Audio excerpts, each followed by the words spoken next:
And welcome into the Thursday edition of Robby and Rexrode, sponsored by Volunteer State Bank. Real people, real solutions right here. Member FDIC, equal housing lender. Robby Stanley, Joe Rexrode, Michelle Knezovic in the house today on this Thursday morning in Nashville, Tennessee. And what a great day today is. We've got some college football, some real live college football on the docket today, including a team here locally, the Tennessee Volunteers, taking on Bowling Green tonight. Joe Rexrode, it's an exciting day today here on the program. It is. It's a very exciting day. Now, I will say that I was thrown off when the show started because I saw that Adam Sandler was trending. I hate when that happens. He's not dead. Well, so that's good. Everything is fine. It's actually he's hooping with some NBA guys. You ever seen Adam Sandler hoop? Oh, yeah. Apparently that's all he does. He's pretty good. He makes movies every now and then, and when he's not making movies, he's just playing basketball somewhere. It's a good life. He's a baller. I could see him breaking some ankles. There was a TikTok not too long ago that my wife showed me of somebody just driving down the street, I guess in California, and Adam Sandler is playing basketball with like these teenagers out there. He's just out in the middle of the street playing basketball with people. Apparently that's what he does. Yeah. So anyway, college football. That's right. Adam Sandler's alive, and so is college football. Very exciting. It is. Very exciting. No, I'm pumped, man. I'm pumped. And it's going to be really interesting. Before we even get to the game tonight, I'm going to be really interested to see, what kind of crowd shows up at Neyland Stadium. Obviously, this year you got full crowds allowed, and I don't know. What would you guess? What would you guess the actual attendance for this game would be? I'll put it around somewhere in the 90s. Okay, yeah. Well, that'd be great. Yeah. I think somewhere in the 90s. If they get to the 90s, that's I thought it might, be more like in the 75-80 range. It might. The reason I say that is because it's the first game of a new coach. You haven't been able to really be in the stands for a long time, and there's not been any disappointment yet this year. I think people are excited about Joe Milton. So I'll say that it's not going to be a sellout, but they'll make it in the 90s. Jared said my Joe Milton story was just me trying to sell tickets. Oh, tickets really? for the Vols. Yes. You wear a lot of hats out there. You're a Vols ticket salesman. Apparently, Vandy Joe. Well, where's my cut? I don't think you're being compensated enough for all these things you're doing. I mean, where's my cut, man? Where's my cut? Yes. Old quarterback bad, new quarterback good. That's the take on that one. So. Thanks for playing. Thanks for having poor reading comprehension, Jared. That's right. I heard there's the beginning of a new segment yesterday on Stillman and Company. Yeah, so we're going to argue once a week. And actually, the whole key there, as I told Caroline, is like she has to come up with stuff. Look, there are takes Jared has that are just so bad that have to be called out. They're just awful, right? Yeah. But if you go through a course of a show or a week, I agree with him, I'm sure, well over 50% of the time. Sure. So the challenge for Caroline is to come up with topics that would actually get us arguing, and yeah, she did. She did a great job. She did a good job. So, yeah, but then my phone cut out. So, see, they had the presser yesterday. They had Vrabel and Robinson at a weird time at 4. I understand why. I mean, it's because it was after all the transactions. Not ideal on the traffic front. Yeah, but not. So I had to do it by phone. But normally I'll try to be on Zoom. I want to look him in the eye as I berate him, verbally bludgeon him in front of the public. Right. Well, we're looking forward to that every week. It's going to be fun times. He claims that Caroline said he won, but I didn't hear her say that. Everybody has to sort of make Jared feel good about himself every once in a while, so So I appreciate that too, Caroline. That's right. Check it out every week on Stillman and Company. So you brought it up, John Robinson, Mike Vrabel addressing the media yesterday. I would describe Vrabel to begin the press conference yesterday as unseasonably pleasant. What about you? I thought he was in a good mood. Yeah, I guess that's true. Yeah, he was kind of joking around with Teresa. He was mad that Teresa didn't have a seat up front. Yeah. And she said, like TD was like, I offered, but Teresa's like, well, actually, this is my seat. And who was sitting there? Oh, of course, it was Paul Kaharski. That's right. Yeah, of course. So, but yeah, I guess that's true. I guess Vrabel was. He's happy to be back. He was in a decent mood. Yeah, it's always that presser is always it's interesting. They've done it together before. Yeah. But when they do it together, Vrabel sits there the whole time because it's mostly for John Robinson. I mean, these are questions for the GM. A lot of questions, to ask him as you get to the roster situation. And sure, you can ask Vrabel some of the same questions, but when we asked Vrabel, he got repeating. He was like, "Well, I think John dealt with personnel, right?" So Vrabel was a much shorter presser. I think you said that at least 3 times yesterday in the press conference. So clearly he sat there and listened. Like, okay, that's been asked, that's been asked, that's been, So, but I thought it was an interesting presser. The big questions, I think the big questions are the 2 draft picks, and those were asked along with a lot of other things. Obviously, they get Dez Fitzpatrick back, which is, to me, pretty significant. Yeah. It's significant that you still technically you have the rights to your 4th-round pick that you moved up. Doesn't make it any, I guess, better that, again, you moved up, you use those picks, and you're not going to get anything out of the 4th-round pick. But at least if he does develop, well, you'll be responsible for that, and you can still benefit.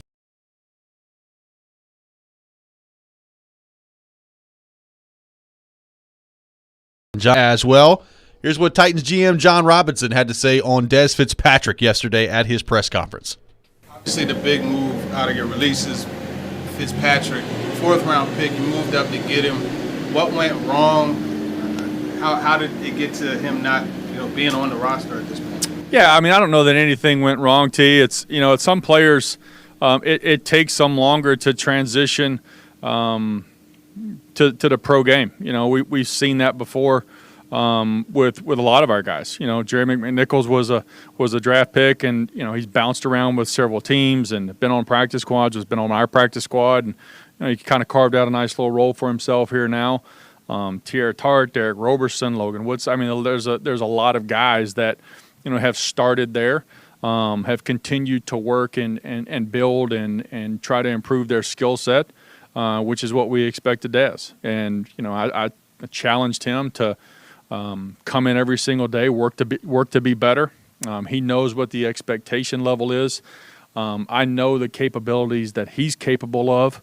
And the only one that can change that is him, So we're excited to keep working with him on the practice squad. Specifically, John, where specifically did he come up short relative to what you thought you were getting in him? Yeah, I mean, I think there's a lot of areas. It's he's diligent. He's a hard worker. He's a great guy. It's just there's so much. It's a new playbook. Knowing where to line up. How do I execute this? Where do I fit on this run blocking scheme? How am I supposed to run this route? There's a lot of details. He's got the skill set. It's the details and the improvement. They just got to continue to focus on day in and day out. So that was John Robinson yesterday.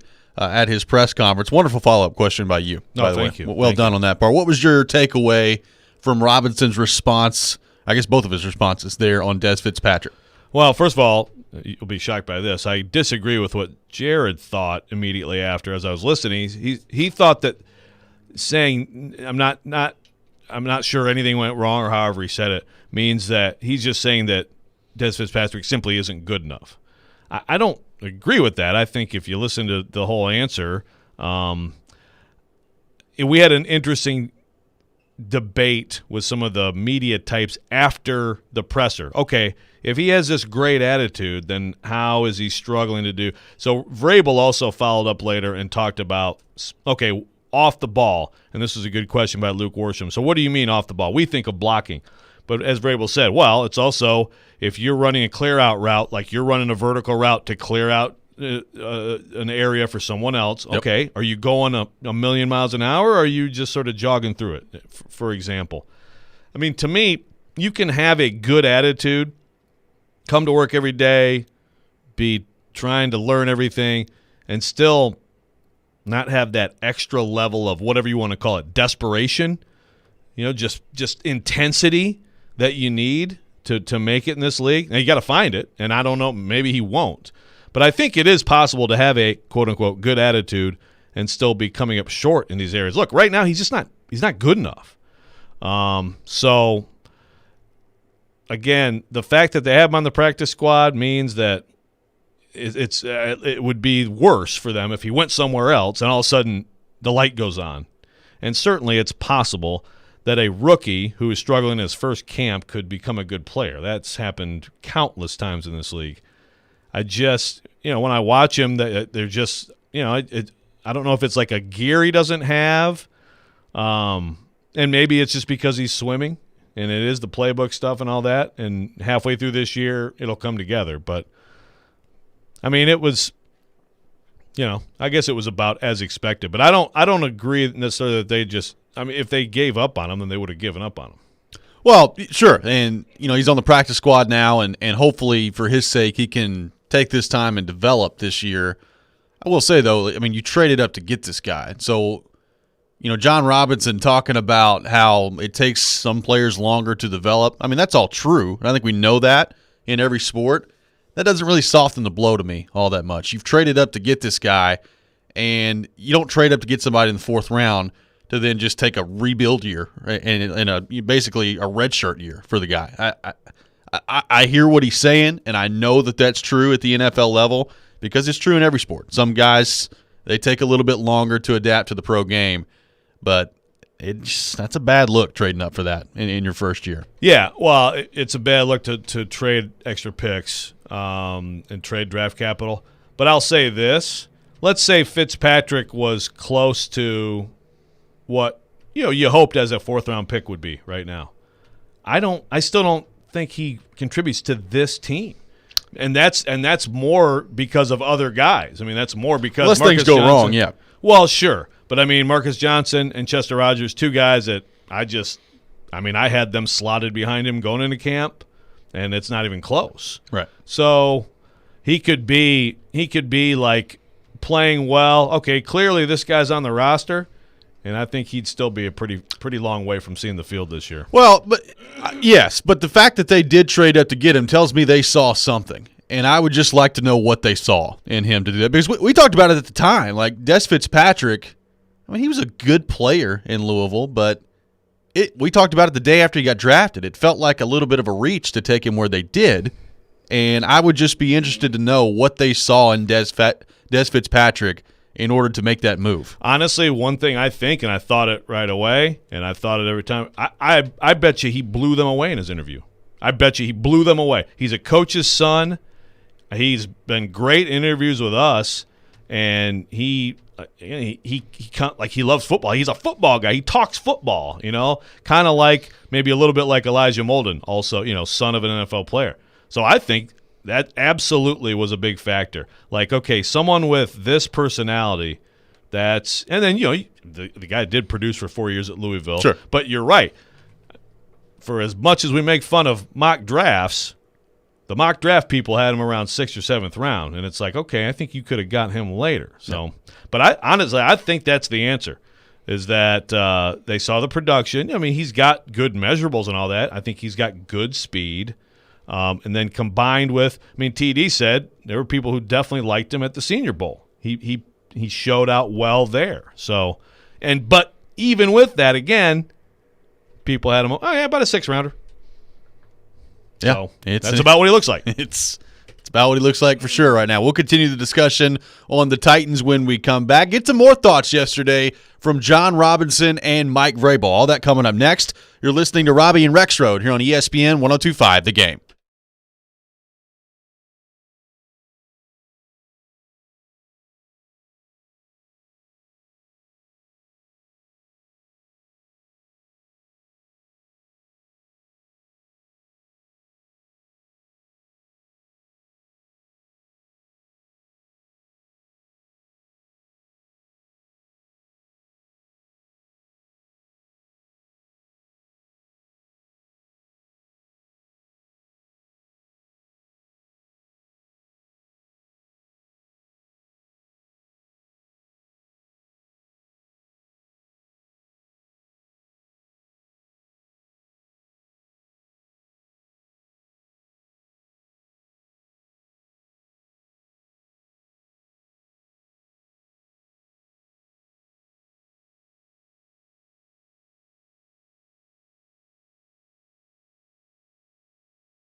We've had conversations with Dez, and just the consistency, the willingness to play without the football in your hand. That's what you're going to have to do to play receiver, is to be able to go and do things without the football in your hand, and also then be really good when you're running routes and catching the football. So we've had conversations with Dez. We'll continue to have conversations, continue to coach him.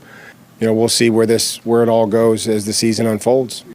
That was Titans head coach Mike Vrabel yesterday at his press conference following Titans general manager John Robinson discussing Dez Fitzpatrick there away from the ball. And he was asked a little bit later, and you brought this up by Luke Worsham. All right, what exactly goes into playing away from the ball? I did think that answer from Vrabel was pretty telling about just the things they're working with Dez Fitzpatrick right now. Yeah, and again, I think if you want to you want to put a positive spin on the Dez Fitzpatrick thing. One, he has improved. I mean, he has clearly, like when Vrabel was displeased with him a while ago. Don't say that. I can't. It's a good word. It's a very effective word. It is. He responded. I think he responded in Florida, and he made a few plays, but I think just overall, he looked like he got a little bit of a fire lit under him, and it wasn't enough. Again, I do think that, without knowing that Johnson and Rodgers in particular were going to do what they did, and even like Mason Kinsey was so effective in camp, you kind of pale by comparison to him too. There's just so many receivers who were better than him. I mean, I think that's a big thing to remember here. I don't think right now he would be effective for anybody in this league on a Sunday, but he'd be on some active rosters. Yep. So you got to keep that in mind. We'll see if he progresses. It's like with Robinson, when you take this to the John Robinson discussion, on its face, a fourth-round pick, okay, that's fine. The move-up part is the worst part, but it's a fourth-round pick. In the context of these two drafts, it looks worse because it's just been a bad trend since 2019. In the even larger context of, this is a team that could win 13 games this year, okay, well, that's ultimately your job, right? Exactly. So this is one of those great – it almost reminds me of the Mariota discussion with Titans fans. Which was very divisive in the fan base. I think it's very much like how you look at things on Robinson right now. But I would say the ultimate thing is how good is your team? Right. And this team continues to win.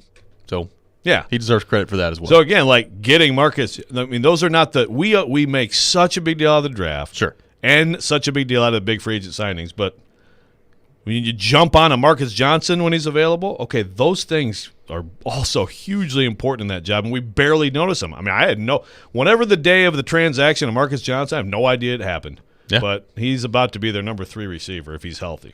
Let's go back to our text line, driven by WilsonCountyHyundai.com, 615-737-1025, 615-737-1025. Keith from Bowling Green texting in, probably Bowling Green, Kentucky. Bowling Green, Ohio, Keith, would be focused on the game tonight. Maybe he's talking Vols. Is he talking Vols? He's not. Okay. Dez would have made it if Rodgers and Johnson hadn't been so good in camp. So do you think those two specifically and the emergence that they had, I'll say from my perspective, totally unexpected. Do you think that without those two in terms of playing as well, and not only as well, but as consistently well as those two did, are you more likely to keep even a guy like Dez Fitzpatrick who, let's say he played the exact same way, and Chester Rogers and Marcus Johnson weren't quite as consistent as they were, do you keep Dez Fitzpatrick on your active roster at that point? Yeah, it's a good question because I could still make the case that, okay, Julio and AJ and Reynolds and Westbrook-Akina and Cam Batson and Mason Kinsey. I mean, now I think in that scenario, if you just took those guys out of the equation, I mean, I still think he might make the roster. But again, his performance, all those guys I mentioned, the Titans would feel more comfortable having on the field on Sundays. Yep. So maybe, but certainly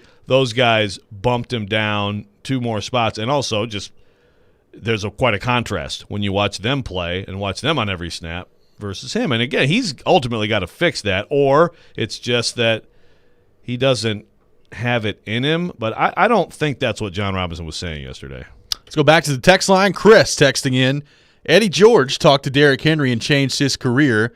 Maybe we need to get D-Mace involved for Dez Fitzpatrick.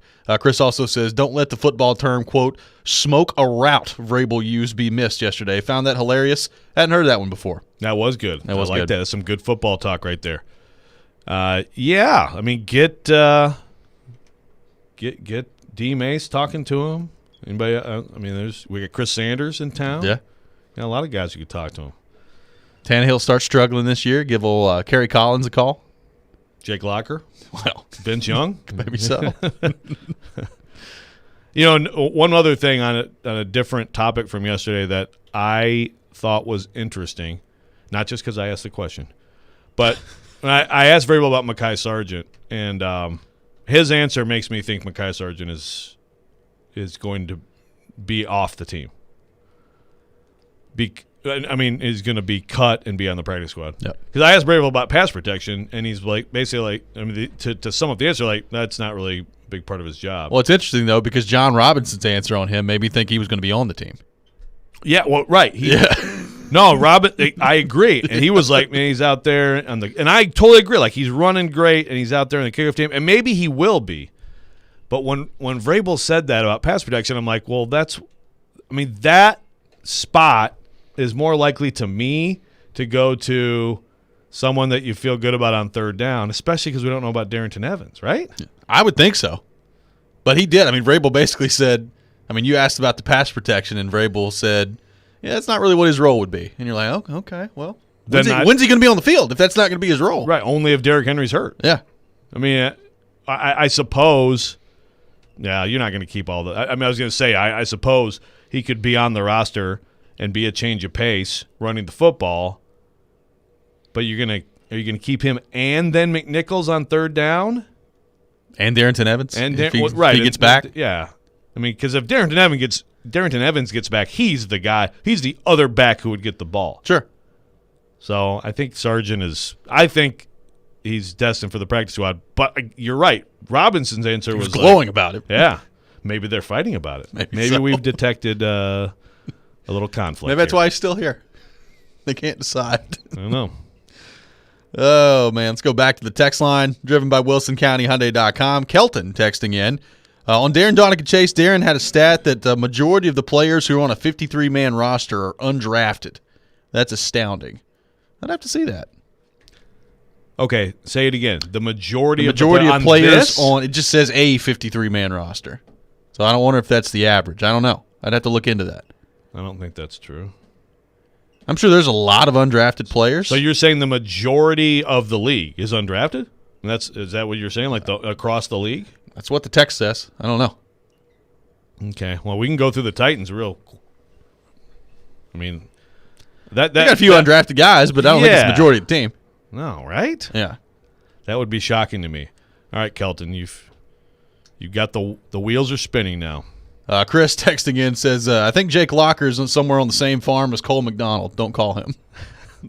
A lot of Cole McDonald talk on the farm the last couple of days. I don't remember that Cole McDonald had a farm jokes last year. Well, he was here for 2 days. Well, I know, but we could have done it all camp. No one did it. Now we're doing the Cole McDonald had a farm jokes. I enjoy it very much. It's good stuff by Chris. Now I'm like, I am going through, okay, he's undrafted. Okay, I'm gonna count this up for you. Right, we'll figure it out. There's no way. We'll get that official count to you at some point here during the show. When we come back, we'll switch gears. Look ahead to the Tennessee Vols tonight taking on Bowling Green. Josh Ward from WNML in Knoxville will join us coming up next. You're listening to Robby and Rexrode here on ESPN 102.5 The Game.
Join us in partnering with the Leukemia and Lymphoma Society's Light the Night. Light the Night brings light to the darkness of cancer through hope, research, and support for patients and their families. Through the inspirational nationwide movement, we raise awareness and funding for groundbreaking research and treatment options to eliminate cancer. Nashville's Light the Night will take place on November 5th at Nissan Stadium. You can register and learn more at lightthenight.org/TN. Welcome back in, Robby and Rexrode here on ESPN 102.5 The Game, presented by Volunteer State Bank, conveniently serving Middle Tennessee with 13 locations. Member FDIC, equal housing lender. And the Tennessee Vols are in action tonight, taking on Bowling Green, and we'll be joined in just a few minutes by Josh Ward from WNML in Knoxville. We did get some clarity, though. Apparently, Darren was talking about the first-round picks. So more undrafted players in the league than first-round picks. Yeah, which I don't think is a huge surprise. No, that's not a surprise. You would expect that. So, I mean, for example, and I will say, if my count's right here, the Titans right now they have 22 of their 53 undrafted, which is high. They have 4 first-round picks in the roster, so it's not even close. Yeah, exactly. So, yeah, I mean, that's not a surprising stat. Let's go to our 102.5 The Game phone line, driven by WilsonCountyHyundai.com, and welcome in our good friend Josh Ward from WNML in Knoxville. Josh, what's going on, man? How we doing? Hey, doing great. Good morning, guys. Well, we appreciate you taking time to join us this morning. Tennessee taking on Bowling Green tonight, and we'll get to the obvious with Joe Milton and this offense here in just a few minutes. But outside of that, what intrigues you the most about this game tonight for Tennessee? What will you be, I guess, paying attention to the most as the Vols open up the season tonight? Yeah, I think one of the questions about Tennessee's football team is, what is the depth, truly? They have a pretty good number of players, but they don't have a lot of guys that are proven. They don't have a lot of guys that have played at Tennessee a lot, because Tennessee's had to bring in a number of transfers to help replace some guys who left last year, guys that we would be talking about that would be taking on big roles. So at wide receiver, what's the rotation? How many guys are they playing at that position? Can they easily make plays tonight? Because if they can't tonight, then you're going to start to wonder, okay, what about in the SEC? On the defensive side, can Tennessee go out there and be dominant up front? One of the conversations over the last few weeks has been about Tennessee's defensive line, which has a number of veterans, Matthew Butler, Latrell Bumpus back, Aubrey Solomon, guys that have played at Tennessee. The depth chart the other day had Elijah Simmons listed as a starter. So how many guys are they counting on? Caleb Tremblay's in there. Dejon Terry is transfers. How deep are they? What's the rotation? How many guys are they counting on? And can they pretty much do what they want to tonight? That's what they need to do against Bowling Green ahead of Pittsburgh next week and the SEC to follow. Yeah, I agree. I'm a big Simmons fan. I think he's got a ton of potential. I think that's a good sign for them, that he's there on the depth chart, but they got to have more disruption. And like you said, Josh, like you want to see domination tonight, right? I mean that's on both sides, especially in the trenches. I'm curious, Josh, what do you think it will be like in the stadium tonight? Like, what would you guess for a crowd, and what would make Tennessee happy?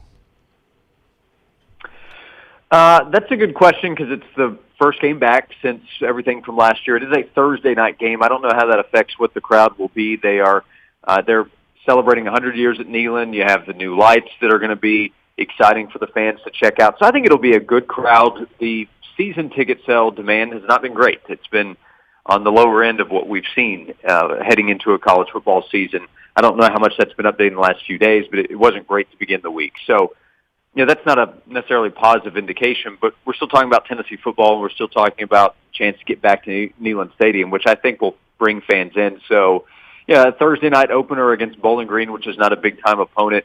If you can get 80-plus, I think that's solid for where you are. And we'll see. There's always the official number, and then there's the unofficial number that is the more realistic count. So we'll have to look for both of those numbers. But I think it has been a kind of a slower build to this point for fans. But at this point, I think fans are excited about what the offense could be, what Joe Milton could do at quarterback for Tennessee now that he's officially the guy. And it's September. Fans buy in. So I think we're close to that point. It's just taking a little bit longer than we typically see during a college football offseason. So, Josh, with that in mind, you brought up Joe Milton, and obviously he'll be the starter tonight for the Vols as they begin the season. What intrigues you the most about Joe Milton as the starting quarterback? And as you look at these weapons that he has at his disposal on offense, What kind of shape do you think Tennessee is in from an offensive standpoint as they head into this season? Well, I think the optimism is there that the offense is going to be much better. That the obvious response is how could it be worse from what it was last year and where it's been the last couple of years. But Joe Milton's talent is obvious. I think the talent appears to be there at receiver. Again, let's see it. This would be maybe the best group to point to from what I said earlier, that you have some players with some potential and ability and depth, but you don't have much proven talent at wide receiver. So Jalen Hyatt, he's shown what he can do. Can he do it more consistently? Velus Jones, can they find ways to take advantage of what his speed is? And then some second-year guys, Jimmy Callaway and Jimmy Holiday, have gotten some buzz. Cedric Tillman, big target. Can he be somebody that helps them around the goal line and in short yardage situations? I think that he can. Josh Heupel's talked him up. You have a transfer in Javonte Payton. You have a freshman in Walker Merrill from there in the mid-state that I think Tennessee's really excited about. But let's see what they can go out there and do on the field. And then the offensive line, that to me is really where a lot of the conversation does have to start. If Tennessee runs into similar issues from what we've seen the last several years with the offensive line not being consistent enough, having to move guys around, then it's just going to hold this offense back from being what it can.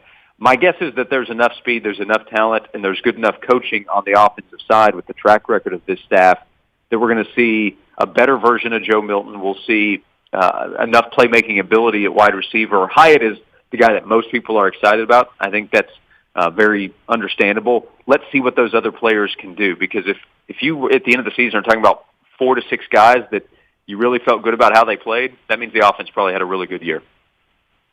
Yeah, and obviously, just like tonight, you want to see domination if you're a Tennessee fan.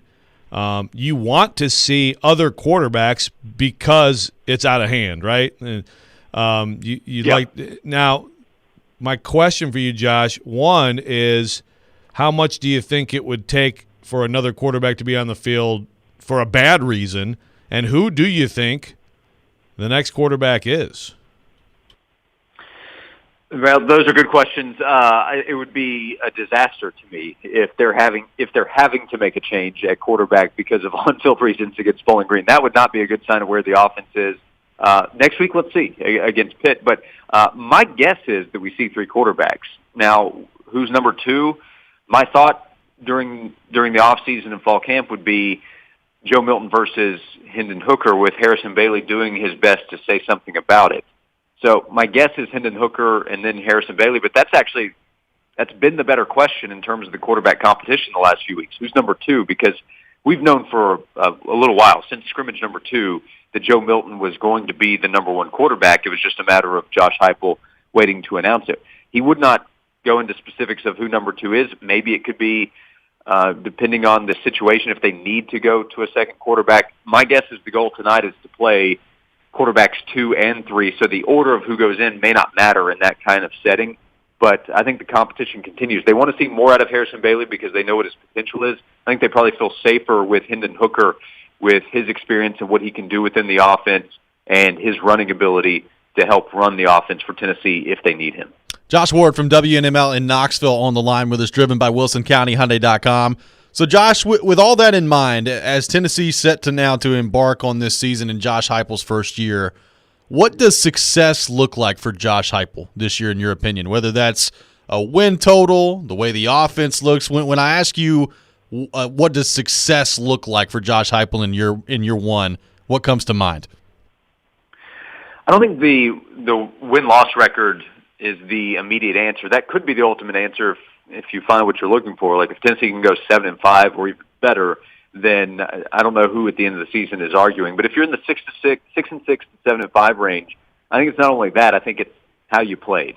If those 5 to 6 losses are blowout losses, then I don't think fans are going to feel great about it at the end of the season. If Tennessee is more competitive, if the offense looks better, what we've been talking about this morning, and you get enough wins at the end of the season to be bowl eligible, and I know that's a kind of a side conversation with the NCAA matter, but in terms of your record, if you have a good enough record and you have improved performance, more competitive play on the field, and you feel like this offense is moving forward, you feel like you're getting better coaching at the quarterback position, that's what I think fans are really looking for, to not have so many games where at halftime you're asking, if it's a home game, should we just head to the Strip or head home and watch on TV who wants to be here. You want to end those conversations. Tennessee's had too many blowout losses, not just against Alabama and Georgia, but against Missouri, against Vanderbilt. Too many second halves where fans have just felt like watching or being a part of the experience is a waste of time or a miserable experience. If you feel like you're competitive and you're winning enough games in year one, I think fans will buy in and be excited about year two. So, Josh, maybe give me a couple guys under the radar, off the radar, that you're really interested to watch tonight and see how they've developed, or maybe just what they bring if they're newcomers. Yeah, I mentioned Cedric Tillman at wide receiver. He is a name that I would bring up, even though his name was in bold on the depth chart, so maybe he doesn't count as under the radar. But one of those wide receivers that maybe you don't think has gotten enough attention, let's see what they can do, because I think the rotation of that position is important. Jalen Wright, he's a freshman that is really exciting with his speed and his work ethic. He's the number 3 running back to go along with Tyon Evans and Jabari Small. They're going to lead the way, but how does Jalen Wright factor in, especially early in the season? And then on the defensive side, Tyler Barron and Byron Young have probably gotten the most talk with their ability to rush the passer. What about Roman Harrison, a third-year guy? Can he be a playmaker? Because if they have at least 3 guys that they really feel like can be disruptive on the defensive side of the ball, that's really important for what they need this defense to be this year. So he's somebody that I don't know if he's been forgotten about because of the excitement around Barron and Byron Young and their potential, but he's very much needed. And then Antoine Mitchell's a newcomer at linebacker. He led Texas in tackles. I think he'll have a really good chance to lead Tennessee in tackles. They need him to be a leader and a playmaker at linebacker this year. Josh Ward from WNML in Knoxville has been our guest here on Robby and Rexrode. Josh, great stuff, man, as always. Appreciate you taking time to join us this morning. You got it. Thanks a lot, guys. Absolutely. Josh Ward from WNML in Knoxville. The Vols underway tonight against Bowling Green. We'll come back. We'll look a little bit deeper into that game. What are we looking for tonight from Tennessee outside of the obvious of the quarterback play? We'll get a little bit heavier into that coming up next. You're listening to Robby and Rexrode here on ESPN 102.5 The Game.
ESPN 94.9 is the official English radio home of the Nashville Soccer Club. Listen in tomorrow as Nashville SC takes on New York City at Nissan Stadium. Pregame starts at 6:15, and the match begins at 6:30. Welcome back in, Robby and Rexrode here on ESPN 102.5 The Game, brought to you by Volunteer State Bank, conveniently serving Middle Tennessee with 13 locations. Member FDIC, equal housing lender. Robby Stanley, Joe Rexrode, Michelle Knezovic in the house today here on this Thursday morning. The Tennessee Volunteers in action tonight, taking on Bowling Green. Joe Rexrode, you'll be there in the house tonight at Neyland Stadium.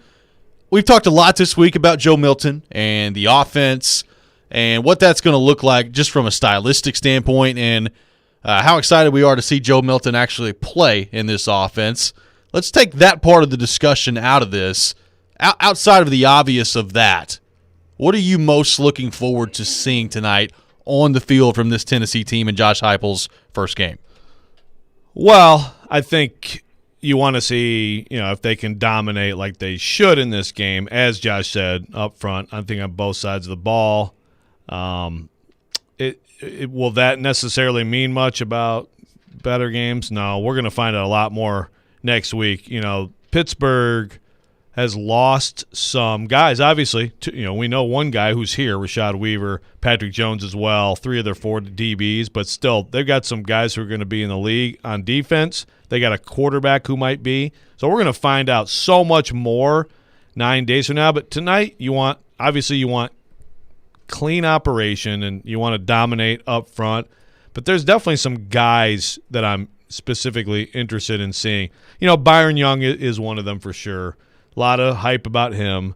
I think, and Tyler Barron, I liked him last year as a freshman. I think he kind of faded a little bit, like you see happen with freshmen. Early in the season, he really was flashing. But that combination, they're listed on the depth chart as an either or. But I think, in the sub package on third downs, I think they're both going to be on the field. Juwan Mitchell's an obvious one. But I like the running backs. That is really interesting to me. Right now it's Tyon Evans listed above, although it's an or with Jabari Small. But, yeah, is Jalen Wright so good that he demands carries? They need – this offense, we talk about the tempo and the throwing it around, but it's very much when it's good, when it has been good under Josh Heupel, balance is a big part of it. They're going to hand the ball to D. Beckwith tonight? Yeah. There's been a Derrick Henry comparison thrown around. Yeah, and it's funny because even at the beginning of – that was Maurer who made that comparison, by the way. He's no longer there. Yeah. I think from the beginning, Beckwith was – it's fascinating to think of a 6'5" running back, but he's not even on the depth chart. So I don't know what D. Beckwith is going to – I almost feel like, man, maybe bulk up and be a tight end, I don't know. But, yeah, I wouldn't expect him. Now, maybe he will be out there. If this goes really well for the Vols, they can get as many people as possible on the field. But the backs are really interesting to me. The linebackers, the pass rushers, that's really, other than obviously just the quarterback play. And then the offensive line. Is Darnell Wright, is he going to be a good left tackle this year? Is he ready to be that guy? Dane Davis was kind of like the talk of the spring, the walk-on. He's listed as Cade Mays number 2 at right tackle. Yep. So that kind of tells me that he didn't really push Darnell Wright that hard to be left tackle. But is Darnell Wright ready to be a good left tackle? I think he's got a ton of ability. I'm looking at linebacker on the defensive side of the ball.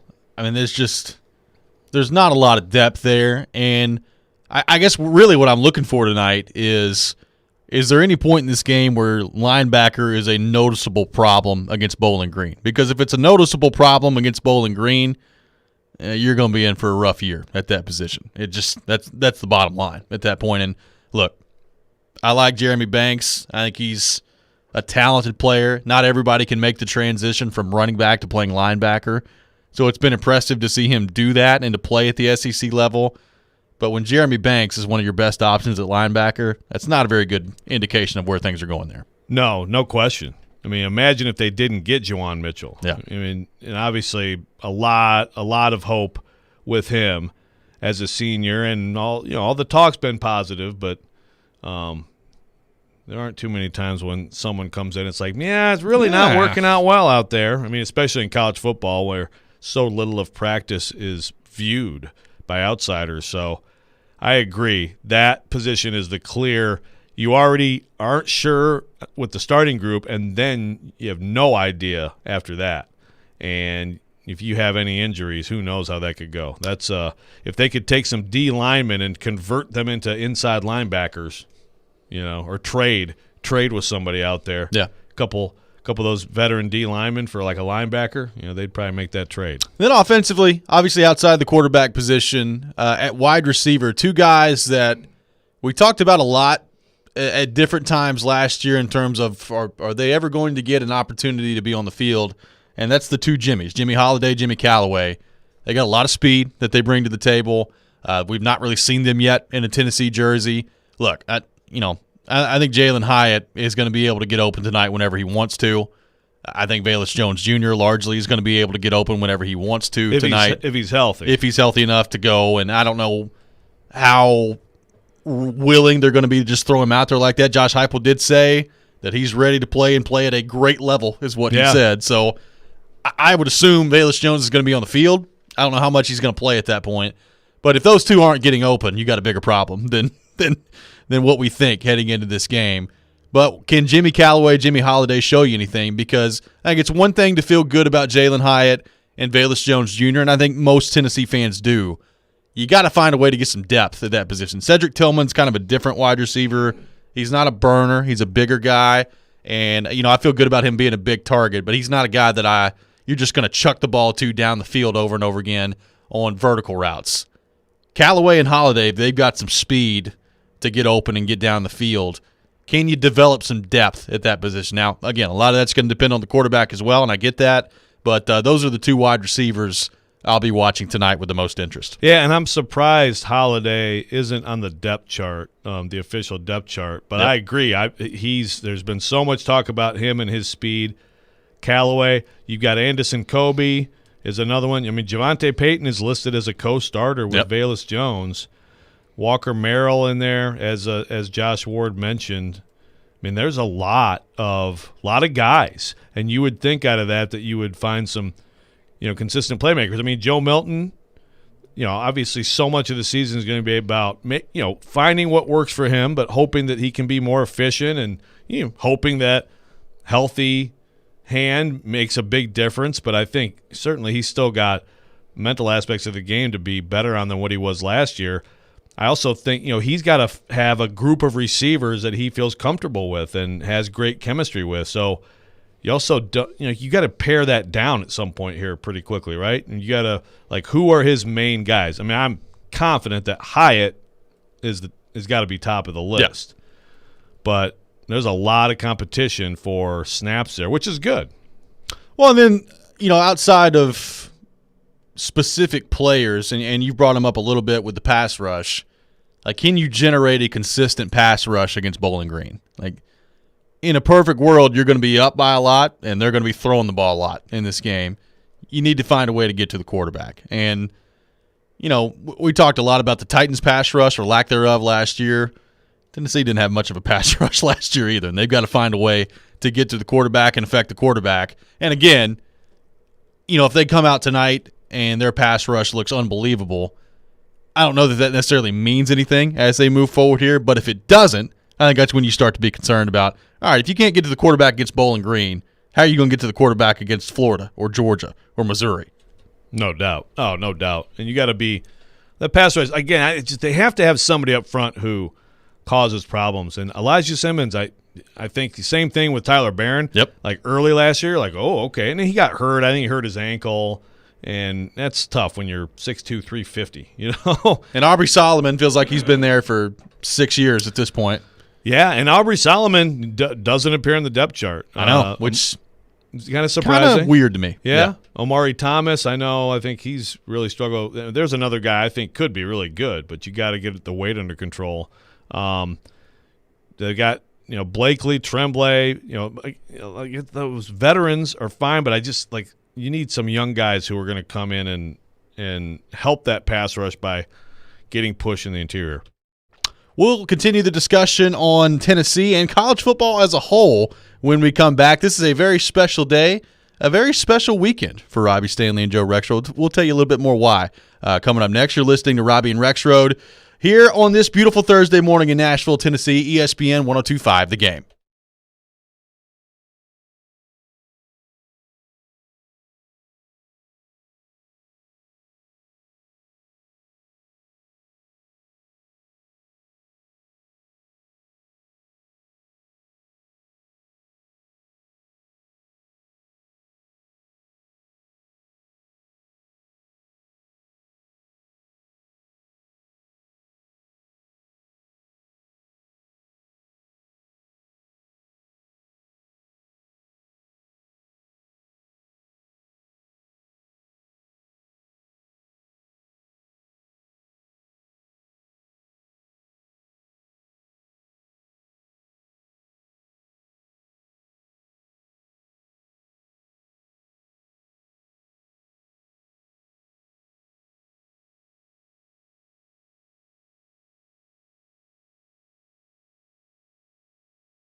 Welcome back in. Hour number 2 of Robby and Rexrode here on ESPN 102.5 The Game, sponsored by Volunteer State Bank. Real people, real solutions right here. Member FDIC, equal housing lender. Robby Stanley, Joe Rexrode, Michelle Knezovic here with you on this Thursday morning in Nashville, Tennessee. Going to have Big Orange Mac join us at 7:30 coming up later this hour. So, opening day for Tennessee. Big Orange Mac back on the program. Could be interesting at 7:30. What if Big Orange Matt comes on and is like, I'm just not excited at all. I still don't like the hire. I just think it's going to be a terrible year. Well, maybe he will. I'm not even going to watch tonight. Maybe he will. I doubt it. I suspect he'll be watching. That's going to happen. Yes. I suspect he'll be watching tonight at 7 o'clock when Tennessee takes on Bowling Green. And, Joe, this is a beautiful day here in our country. And not only this day, but really this weekend. I mean, the last weekend, it was okay. Week 0, as they call it. I was glad to see some college football back on the field. But that's, to me, that's not really when college football is back. The full slate that we've got coming up both tonight or tomorrow night and this weekend as well. This is, in my opinion, one of the most beautiful times of the year. I love college football. As you know, I'm a big hockey guy. I work in hockey. Love the NFL.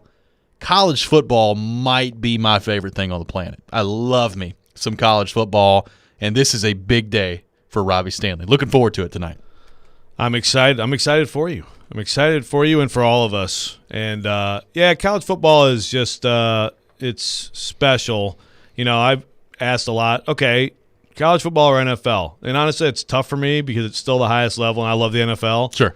But there's things about college football that are quirky, that are really like you just don't find them anywhere else. And you don't find, I don't think, maybe you find this with soccer worldwide or in other countries, but I don't think you find the absolute just intense passion for anything more than this. Someone can argue with me. There's some people who they love hockey and then everything else, and that's fine. I mean, people have their preferences. I don't think collectively in terms of the numbers, I don't think you find anything that has more passion behind it than college football and sports in this country. Well, I would agree, and you know, it's so amazing because I think back to just some of the great college football games that I've watched, and obviously, you know, growing up watching Tennessee. The first memory I have is watching the national title game in 99 would have been the technical January of 99. Wait, the first memory of your life? The first memory of watching a college football game. Okay. I was 6 at the time. No, that's not the first memory of my life. Like, wow. But it's really not that amazing. far off, honestly, when I think about it. I mean, Yeah. 6 years old, start to remember some things. But, yeah, I mean, I had a splinter in my foot. My dad's a big Alabama fan, and that night he rooted for Tennessee just because I had a splinter in my foot. Swell guy, my dad. So if you weren't hurt, he wasn't gonna root for Tennessee? That is correct. Yeah, I like it. That's correct. But yeah, just watching games like that, watching games on Saturday with my brother and my father and my grandfather. College football has been really just a part of my life. And I remember the first game I ever went to was I believe it was Vanderbilt in Illinois. Over on West End. First college football game I ever went to. First Tennessee game I ever went to was in 2006 against Alabama. Coincidentally, that's the last time they beat Alabama, was in 2006. I was in the house. No kidding. Yeah. Arian Foster, Eric Ainge, big day. How many? Mike Shula. Yeah. How many Tennessee? Yeah, right. How many Tennessee-Alabama games have you seen? 3. Okay, so it's not like you're like 1-9. No, 1 and 2. 1 and 2 is pretty good. A Vols fan who's somewhat young, who has a .333 winning percentage in that's actually pretty good. It's not bad. Yeah. There was a Vols game. It may have been, I want to say 2010, maybe. I was there, and Julio Jones had like 15 touchdowns. And there was a young Robby Stanley yelling at Julio Jones in the stands. I was in the end zone, and he scored a touchdown looking right at me. And I'm just sitting there yelling at Julio Jones. There wasn't a double middle situation. There was no double here? middle. Yeah, okay. No double middle. I mean, they were up by 40 at that point, I think. So, yeah, it's a good time. That's Dooley. Yeah, that was Dooley. Dooley. That may have been Dooley year 1. Yeah, Dooley year 1. Yeah. And Julio, trying to think, was that the Alabama team they lost to Cam? Yeah. Yeah. I watched them. I watched that same year. Yeah. I covered a game in which they beat Michigan State 1-0 in the Citrus Bowl, and like Kirk Cousins, like everybody was hurt. They just knocked everybody out of the game. It was like, just call the game. That team was like national championship caliber, and they had injuries. Yeah, I mean, yeah, they were really good, but that just shows you how good Cam Newton was in college too. But I think back to like some of the greatest sporting events I've ever watched are in college football. Like you brought up the USC Texas game yesterday. That still is potentially the greatest game I've ever seen in my life, any sport. It was awesome to watch that. Alabama, Georgia from a couple years ago. It's been more than a couple now, but a few years ago in the national title game. There's just the pageantry, and honestly, like sometimes even the mistakes in college football make it fun for me to watch. So I'm I am fired up that college football is back. Yeah, I think another thing with college football, and actually I think it's a little bit less now because there are a lot of coaches in the NFL who are creative. But for a long time, one of the things I think I absolutely liked it more than the NFL, in part because of the creativity. In part because you could go on a given Saturday and watch, Georgia Tech or, a service academy playing triple option football, stuff that like you just know what you would never see in the NFL, but it's a chance for some kids who are really good to do something different. And you just, like the Boise State stuff with Chris Peterson and how creative they used to be. Just a lot more, I think, wide open and just different kinds of styles, whereas the NFL, and it still is like this to a large extent. I mean, there's like 3 different offenses in the, but at least the NFL is a little bit more wide open. But I think that's part of it. Obviously, just the scenes around the stadium are, before I did the media thing, tailgating on Munn Field at Michigan State, which has been banned now, was amazing. Now, first they banned kegs on Munn Field, which was a huge problem. That's a big deal. Yes.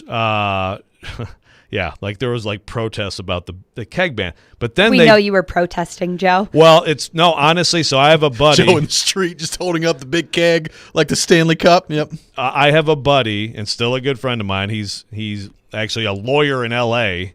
who was the president of the ASMSU. It's like the student council or whatever. Yeah. And he actually brought a keg of apple juice to the field to protest, I don't even know what the point. That's awesome. Everybody's like, well, if you ban kegs, now everybody's gonna have bottles, broken glass, and whatever. But anyway, they banned the kegs. But then they banned tailgating on Munn Field in 1998, and there were riots at Michigan State. That feels un-American. There were riots that were actually on CNN at Michigan State because they banned tailgating. Seriously, that's iconic. Yeah. So, but anyway, the tailgating scenes, and I've seen a lot of other places more through media. It's not like, I know like Lambeau would probably be an exception. There's but there's nothing like some of these college atmospheres. And again, we talked yesterday, the Grove, haven't been there yet. LSU, haven't been there yet. Most places have some area that's just, at times it can just be completely out of control, which is awesome. It's true. As long as it doesn't get too out of control. But yeah, I was trying to think of watch out for those frat houses at Tennessee too. It brings the whole community together, though. Even if you're not, I remember my first Kentucky game. I hadn't experienced SEC football coming from New York, and my eyes were so bug-eyed on the first Catterday. Ooh, Catterday, you like that? Catterday. I was like, I did not know that was a thing. I was like, Kentucky football, baby. Kentucky football, right? Big football school. No, it's just, it brings the whole community together. And I just think it's magical. I feel like the only word, it's magical. Well, in these towns, so much economy is built around these 7-8, Saturdays a year too. I was going to ask you, Michelle, because you are from a region of the country where I think college football is probably, I just feel like pro sports are much more prevalent in the Northeast than like college football in particular. 100%. New York State in itself, even New Jersey, you don't have big state schools like they have University of Tennessee, Kentucky, Alabama, all of these southern schools, which are huge, and everybody from that state goes there in addition to people from other parts of the country. But in New York, you have SUNY schools, which are essentially, if you put them all together, it'd be one big state school. Right. But it's not even comparable. And it's just such a different atmosphere life. You don't have college football like that. And you have UAlbany, but it's not, it's just completely different. You did trigger a memory though. Because I've seen some stuff. And Catterday memory for you? Catterday. Not a Catterday memory, but a New Jersey memory. And it's funny because Jared and I were screaming about Greg Schiano yesterday. So 2004 season opener, and Greg Schiano had people so excited about Rutgers. They beat Michigan State that day and John L. Smith. But the coolest thing is I saw James Gandolfini. He was at the game, and he was like, everyone was like, oh, Gandolfini's here. Rest in peace, by the way. the great James Gandolfini. But that was actually a pretty good. There was a pretty good crowd at Rutgers for the Scarlet Knights. So even there, you But can. it's Rutgers. And Syracuse. Well, I know, like Syracuse used to be good, right? Syracuse, but even that place. So Well, it's, Donovan McNabb. Yeah. it's sad. Oh yeah. Last season was sad, or 2019 sad. Oh yeah. Sad dome. Yeah. Yeah. And that's a big. You been in place. the Carrier Dome? Yep. It couple looks times. gigantic. Looks fun. Yeah, I think it's cool. The lighting in there is just like unlike anything, and you can tell on TV Oh, too. Yeah. But it's just like the lighting is so sort of like faded out. Yeah, it's actually, cool. it's cool. Last year it's not technically a dome. They put a real roof on it, new lighting, all that. So it's different now, but yeah, it's definitely an experience. They had to get a real roof on it because the snow kept collapsing the dome. That makes sense. Yeah, but I've only been there for hoops, so I'm sure it was probably cool back in the day when they were good. It's just been a long time. Buddy Buckets. Buddy Buckets. What's your favorite part of college football? How excited are you for college football really getting underway tonight and this weekend? Hit up our text line driven by WilsonCountyHyundai.com, 615-737-1025, 615-737-1025. This is Robby and Rexrode here on ESPN 1025 The Game.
Don't miss the 2021 Middle Tennessee Highland Games and Celtic Festival Saturday, September the 11th at Percy Warner Park. A fun-filled day full of Celtic games, children's activities, Celtic music, food, Scottish and Irish dancers, local, regional vendors, and much more. Tickets are on sale now. Visit mid10games.com for more details. Welcome back in.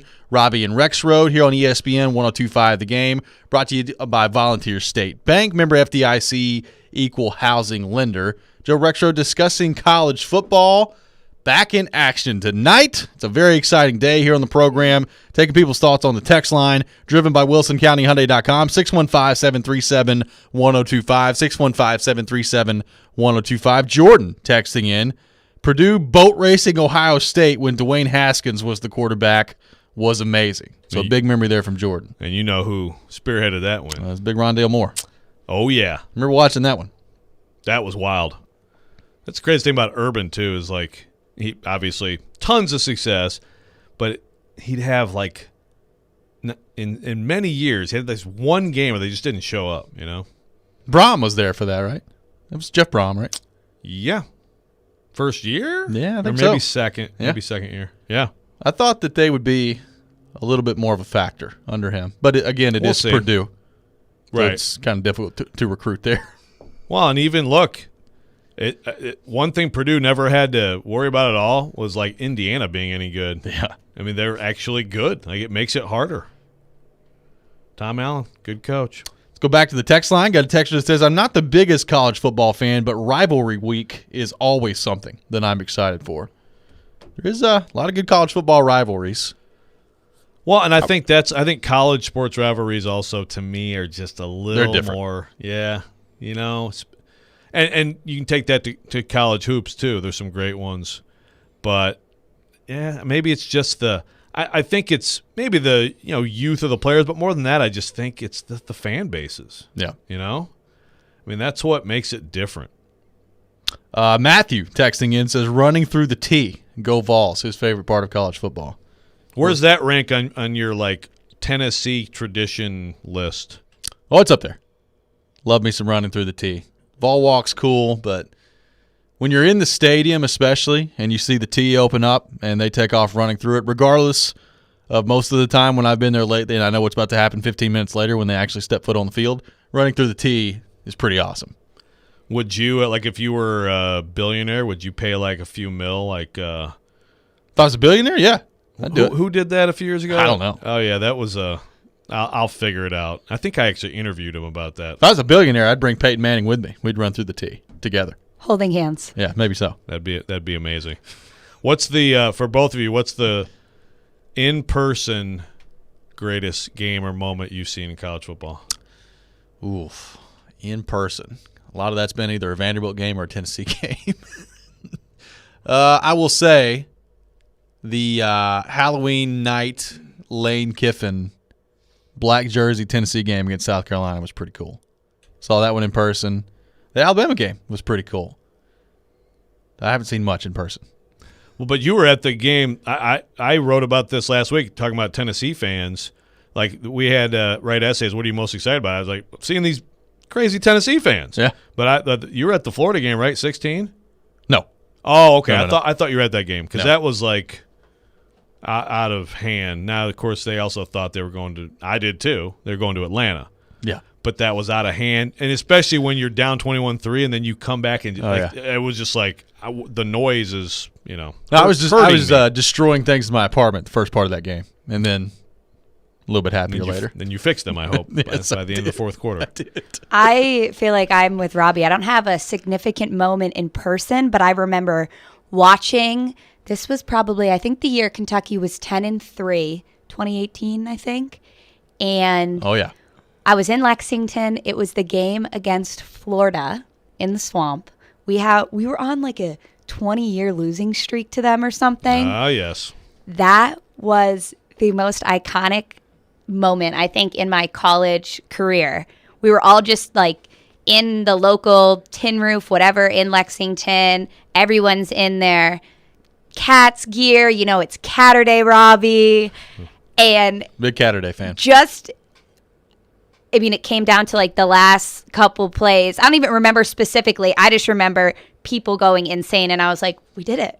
We finally beat them. But no, it was just so much love for a team, and it brings you together. Like, you could have nothing in common with me, Joe, but say we're both tailgating for a Kentucky football game, and you have everything in common for the next 2 hours of your life. Yep. And I just think that's why sports are so great, especially college. Like, you bring a whole community together, you bring a whole town together, and you probably would never talk to that person if you weren't sitting there rooting for the same team.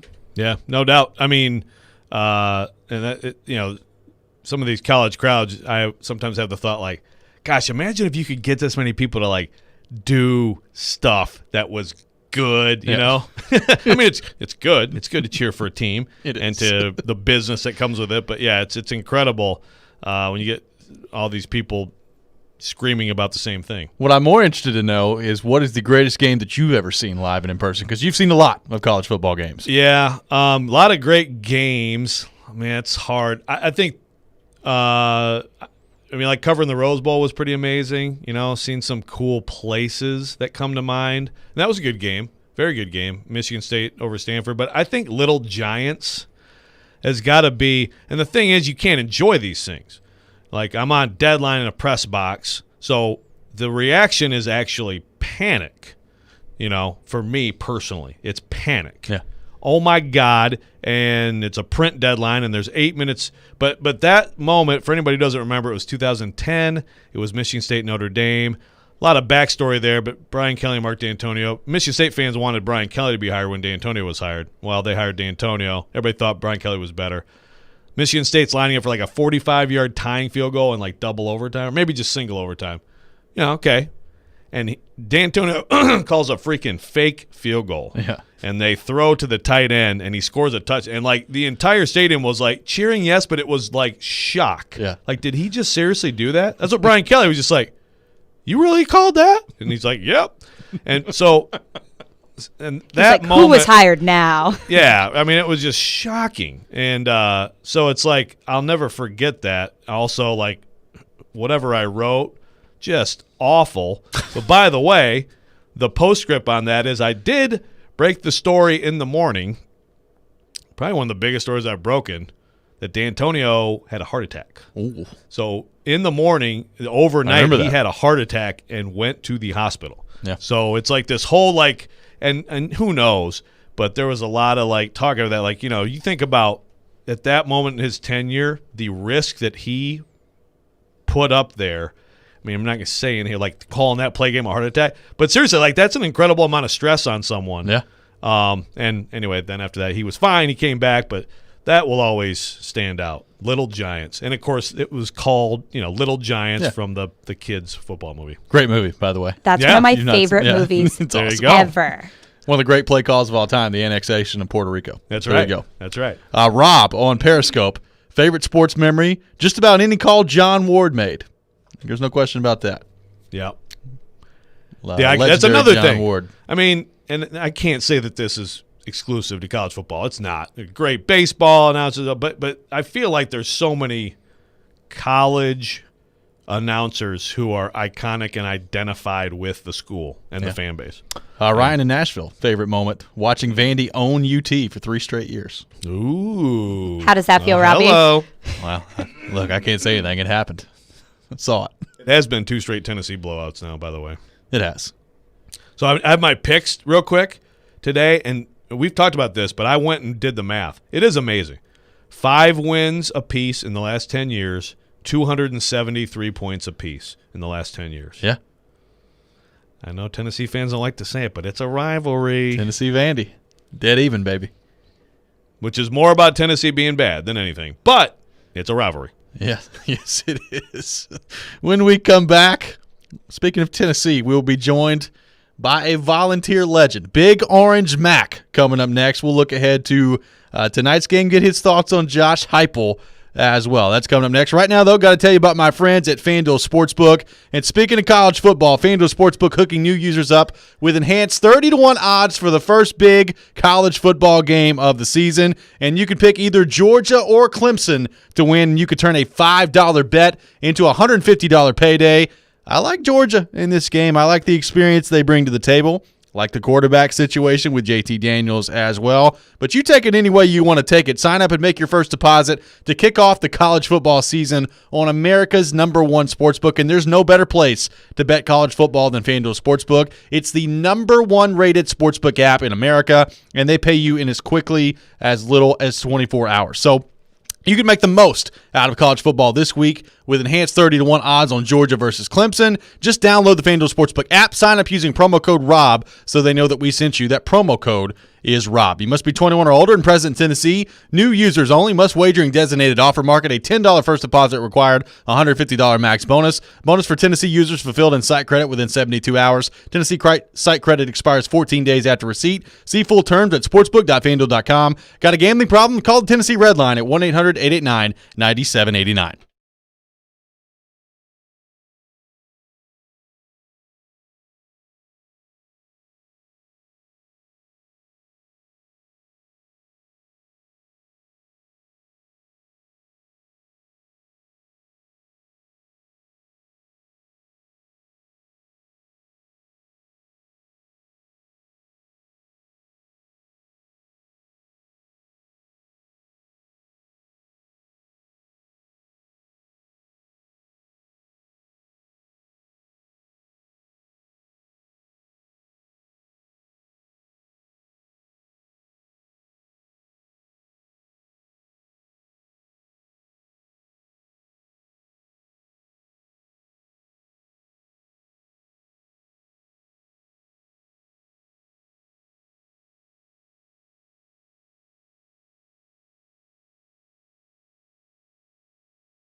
Welcome back in. Robby and Rexrode here on ESPN 102.5 The Game, brought to you by Volunteer State Bank, conveniently serving Middle Tennessee with 13 locations. Robby Stanley, Joe Rexrode, Michelle Knezovic here with you on this Thursday morning in Nashville, Tennessee. The Tennessee Vols back in action today, taking on Bowling Green tonight at Neyland Stadium. And there's no better way to welcome in a new Tennessee football season than by going to our 102.5 The Game phone line, driven by WilsonCountyHyundai.com, and welcoming in our good friend, Big Orange Mac. Mac, what's going on, brother? How we doing? Good morning, gentlemen. Happy game day. How y'all doing this morning? Happy game day to you. We're doing well. Looking forward to the game coming up tonight. Mac, let's start. Just your excitement level for this Tennessee team. Is it the same as normal? How do you view Josh Heupel in year one heading into this matchup? Gentlemen, I have to be honest with you. You know how you messed up at home growing up, and your mama tells you your daddy's going to light that rear end up when you get home, and you're waiting for him to get home from work. That's right. And it's kind of like, and you're real anxious, kind of like, you kind of dreading it happen. That's the way I feel right now. Now, don't get me wrong. You know, the moment I hear Rocky Top and I see the tee open up, I'll get goosebumps and get a little teary-eyed, you know, but I thank the good Lord for allowing me to live to see another football season. But as of right now, I'm just kind of dreading it because I know it's going to just, oh, Lord have mercy. And I'm pretty sure that I ain't the only one that feels that way because, you know, we've been beat like a rented mule the last 5 or 6 years emotionally. So it's kind of rough right now. It is, Mac. I just want to make sure. So you are comparing this impending football season to someone taking a switch to your ass. I mean, that's tough, man. That's tough. Yeah, man. That's what it feels like. Just go on ahead and drop in drawers and get it over with, man. Light it up because I know that's what's fixing to happen. I mean, but you never know. You can't rule out the law of probability. Do you feel any different, Mac, about just about hype level? Because look, I mean, we weren't excited about the hire on this show when it happened, and I think there's a lot of reason to question it. But like, do you anything you've seen or heard from him in the last few months? Do you feel any better? I'm excited about the offense, see what they can do compared to last year. He's supposed to be an offensive guy.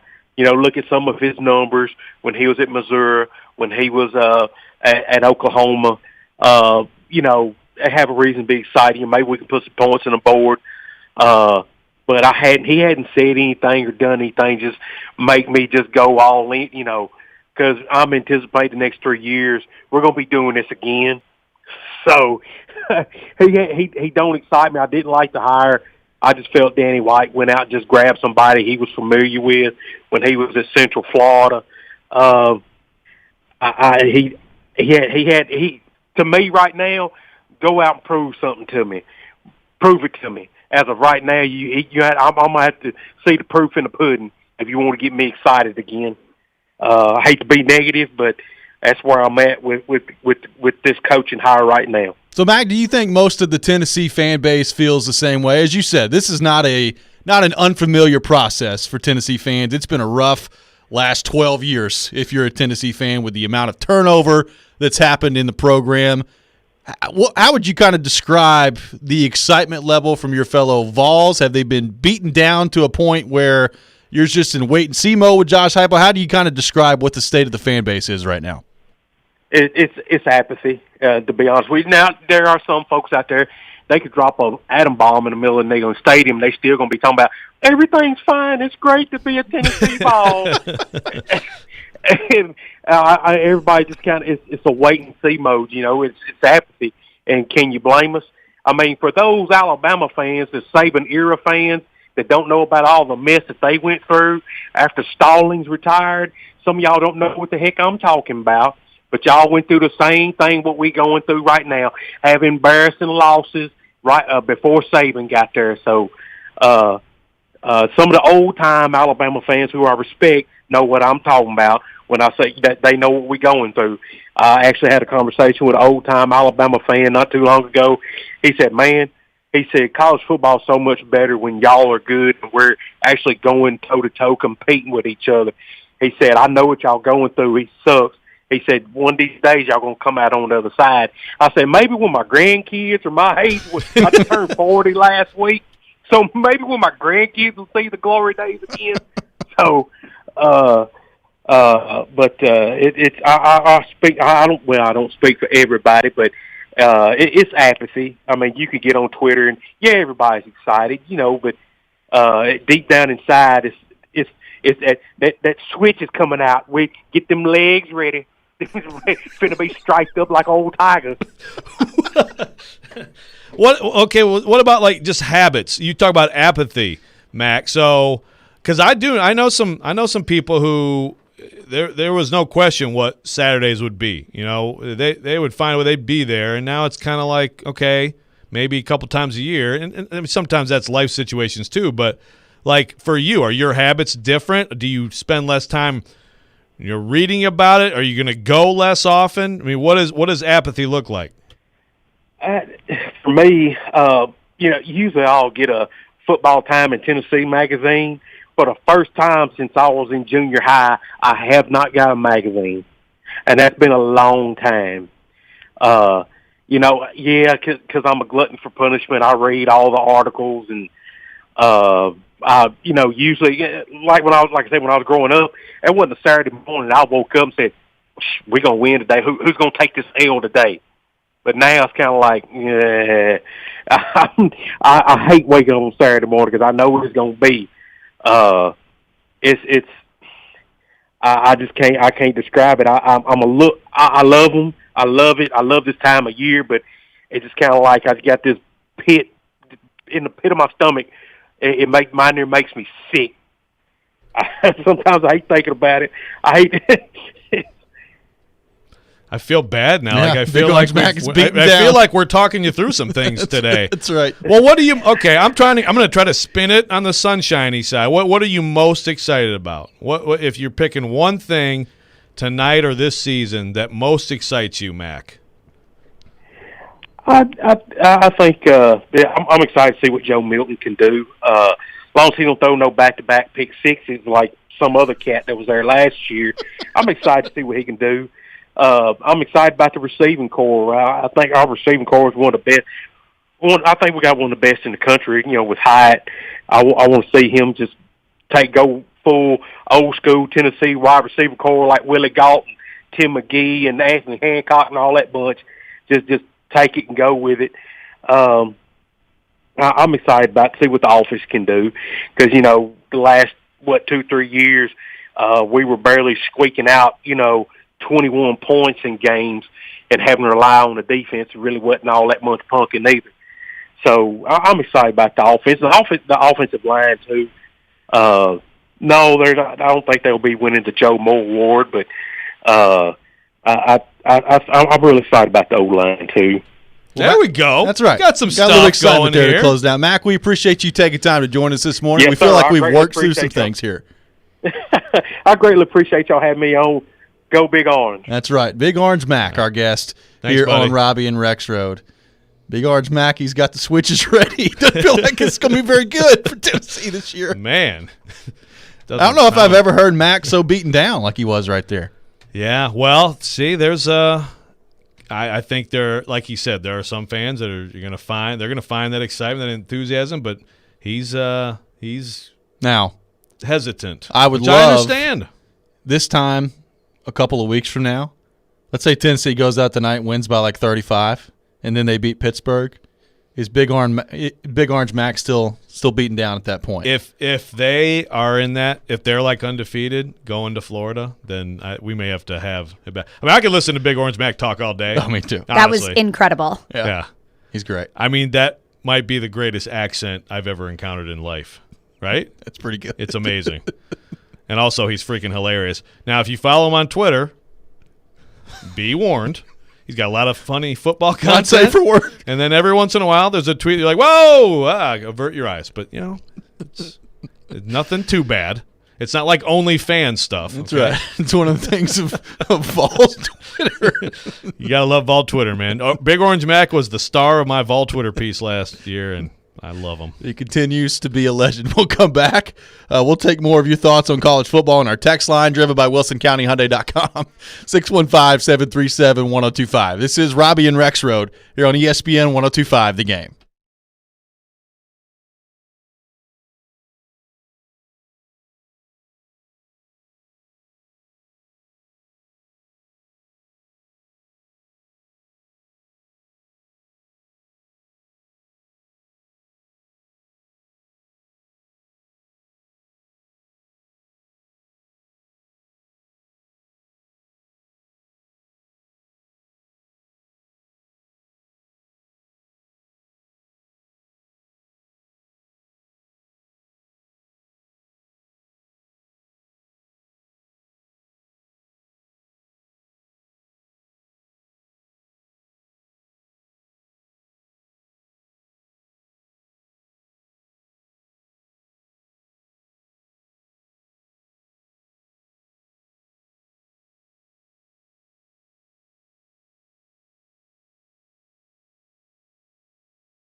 Welcome back in here on Robby and Rexrode, ESPN 102.5. The Game presented by Volunteer State Bank. Visit our brand new Murfreesboro location at 2019 Memorial Boulevard. Now 2 locations in Murfreesboro. Member FDIC, equal housing lender. Thanks to Big Orange Mac for joining us on the program in the last show. Always entertaining, Big Orange Mac. A lot of fans on the text line as well. Driven by WilsonCountyHyundai.com. Big Orange Mac fans? How could you not be a Big Orange Mac fan, right? Good question. Kenneth texting in, I'm heading to the game tonight because a buddy has tickets, and I planned on working in Knoxville today. Tennessee's a 35.5-point favorite. I was thinking before I heard that a 28-10 game. If Tennessee covers and blows up on offense, will everyone be talking different about this Tennessee team? Could the apathy start to go away a little bit if they destroy Bowling Green tonight? Well, again, I think some people have already been swept up in the phenomenon known as preseason hype and excitement and optimism. Agreed. Yeah, you tack on a nice blowout tonight, cover that massive spread. Especially like if Joe Milton just looks great tonight. Right. That's the thing. And if he does, well, I mean, there's some reason to feel good. But the good thing is, I think it kind of works out well for Tennessee the way it's set up. Josh Heupel's going to get a win in his first, game, just like Clark Lee. I think they both will win handily in their first game. So you get that win, out of the way in your first game, and then, Pittsburgh will be a very good test. Will tell us a lot about this team. You have a correction to make from earlier in the program for your greatest college football game you've ever seen in person. I'm so stupid. Yeah, and honestly, I think I was trying to think about, how does this elude me, right? But I think this is the panic of Little Giants. You're still, you're right. You have kind of 2 stories going, a win and a loss, and, it's going to be one or the other, and you have to act really fast, okay? So you have to – but it's going to be that. Now, how it ended was still oh, my gosh, how do you write that? How do you capture that like this? And then you're trying to listen to the press conference, and you can't make it down for interviews, whatever. But the panic of having a story all done and a story that says in 2015, Jim Harbaugh, first game is against Mark D'Antonio, gets the huge win, huge moment for Michigan football over Michigan State football, all this stuff. It's all done. It's ready. I'm ready to hit send to my editors at the Detroit Free Press. Send. It's ready. Okay, get the stupid punt over with. They'll throw some lateral play, Michigan State will, and then it's over. So the punt, I'm sure most people who follow the sport at all have seen the play. The botched punt, picked up. Jalen Watts Jackson picks it up, gets his hip dislocated and broken as he scores a winning touchdown on the last play of the game. That's the most shocking thing I'll ever see, probably in sports. Yeah, that's the most stunning thing I'll ever see in sports live. Yeah, I'm it's gonna be hard to top because I covered Jawan Jennings the Hail Mary against Georgia, incredible. But you've seen Hail Marys. I covered Florida also with the Hail Mary against Tennessee. Sorry to bring that one up, but that play, the odds of all the things that happened on that play, utter pure panic. I have to write something totally brand new. What in the who? What screaming? You wouldn't even. I couldn't describe it. Somehow I got to the last couple minutes of interviews. I mean, I wrote a freaking book about that. Jack Ebling and I actually wrote a book about that play. Yes. A book.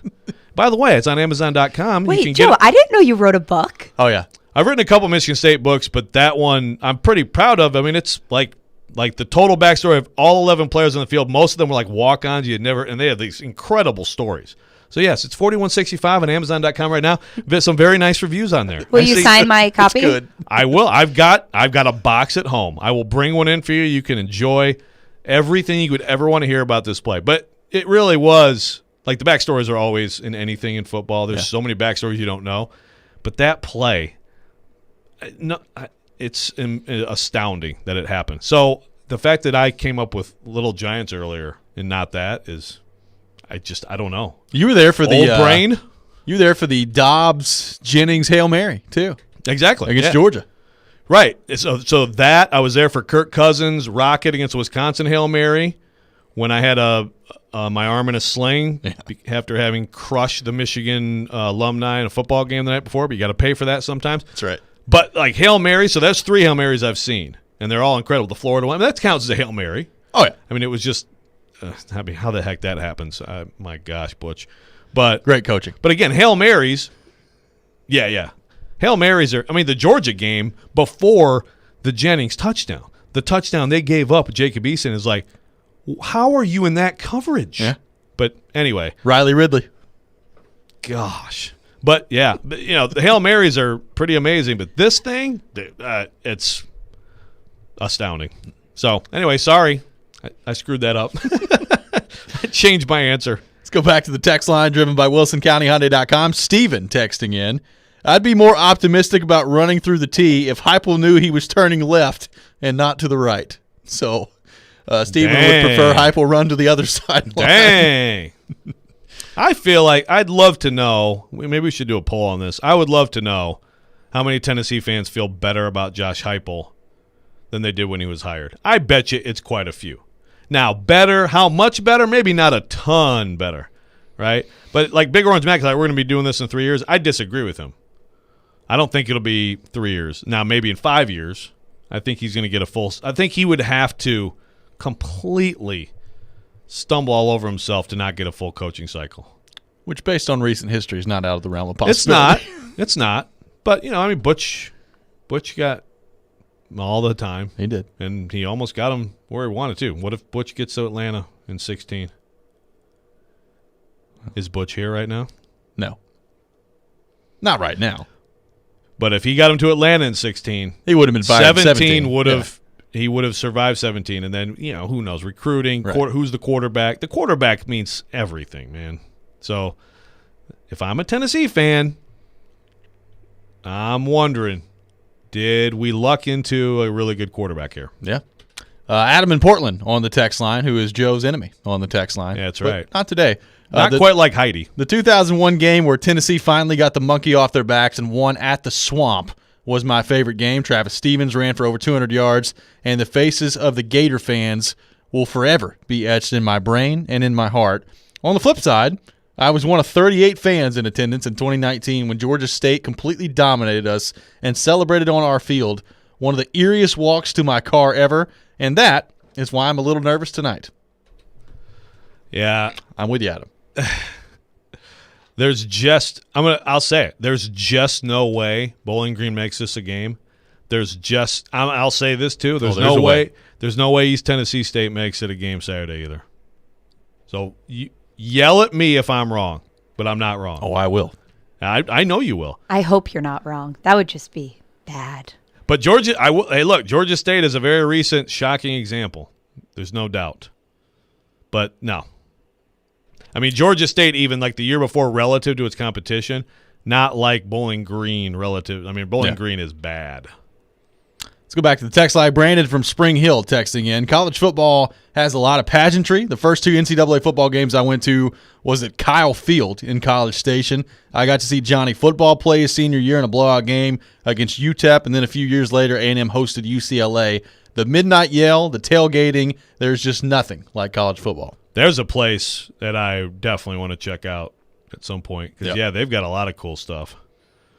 Another place that is special, like if you can get to a Saturday night in State College, the Whiteout, Penn State. Oh, yeah. It's pretty good. It's still not as good as Neyland, but it's pretty good. Got a text that says ESPN college football and CBS SEC Game of the Week theme music gets my adrenaline going. Best part of college football for sure. Hope you enjoy that CBS music for a little bit longer. Game day. Sad. Game day's so fun in the morning. Yeah. Game day's good. Yeah, game day is great. And I watched a lot of it the other day, even though it was week 0 with like basically one game that you wanted to watch, Craig texting in. As a Notre Dame fan, I think it's awesome that after the Notre Dame-Navy game every year, both teams go to the student section and sing each other's fight songs. It's a great sign of respect. That's cool. It's very cool. That is cool. Yeah. I don't think I was aware that happened. Yeah, that is cool. There's a lot of band traditions, like, speaking of Notre Dame, like the Stanford band. The Stanford band is like, I'm trying to think, what the heck are they called? They've done some things that have very much angered some people, but they are out there. What the heck is a Stanford band called? Do you guys know your school fight songs? I do not know my Kentucky's. Just Old Kentucky Home. I don't even know if that's the fight song. Well, Is it Catterday? It's just Catterday. Yep, that's it. as long as you what know it should be. Catterday, that's what matters. That's right. The Michigan State fight song, yes. And again, covering Michigan State forever. If I never, ever heard that freaking song again for the rest of my life, it'll be too soon. That's right. I think that's probably true of a lot of songs. Now, I feel like Tennessee fans could not get enough of Rocky Top. Am I right or wrong on this? Oh, there'll be some Rocky Top. Yeah. Well, that's also over the last decade. You've not heard it with enough regularity. So, yeah. Right. Could use a little bit more. You like it. That's the thing. I mean, they should all be annoying to an extent because you want to annoy the opponent when they have to listen to it when you just scored a touchdown. Yeah. It's like, what's the Blackhawks' awful song? Chelsea Dagger. Oh, God. Yeah, it's not a good. great choice because it's such a terrible song. And da-da-da-da-da-da-da. It's like, of course, that's going to just eat at you if you're the other team and they just scored a goal on you. Yeah, as Christopher points out, Rocky Top not the fight song of Tennessee. Oh, okay. Well, whatever. I mean, It's the unofficial fight song of Tennessee. does anybody sing the fight song? No. Ever? No, they don't. What's the fight song I called? don't even know what it's called. Yeah. I mean, Rocky Top that's the thing. And it's a great song. Yeah. It is a great song. Christopher also says, best game I've ever seen in person was the 04 UT Florida game when Will Hoyt nails a 51-yarder to win. That was a great game. James Will Hoyt now a member of the Titans coaching staff as well. Yes. How about that? That was what year? 04. Okay. He had missed a field goal before that.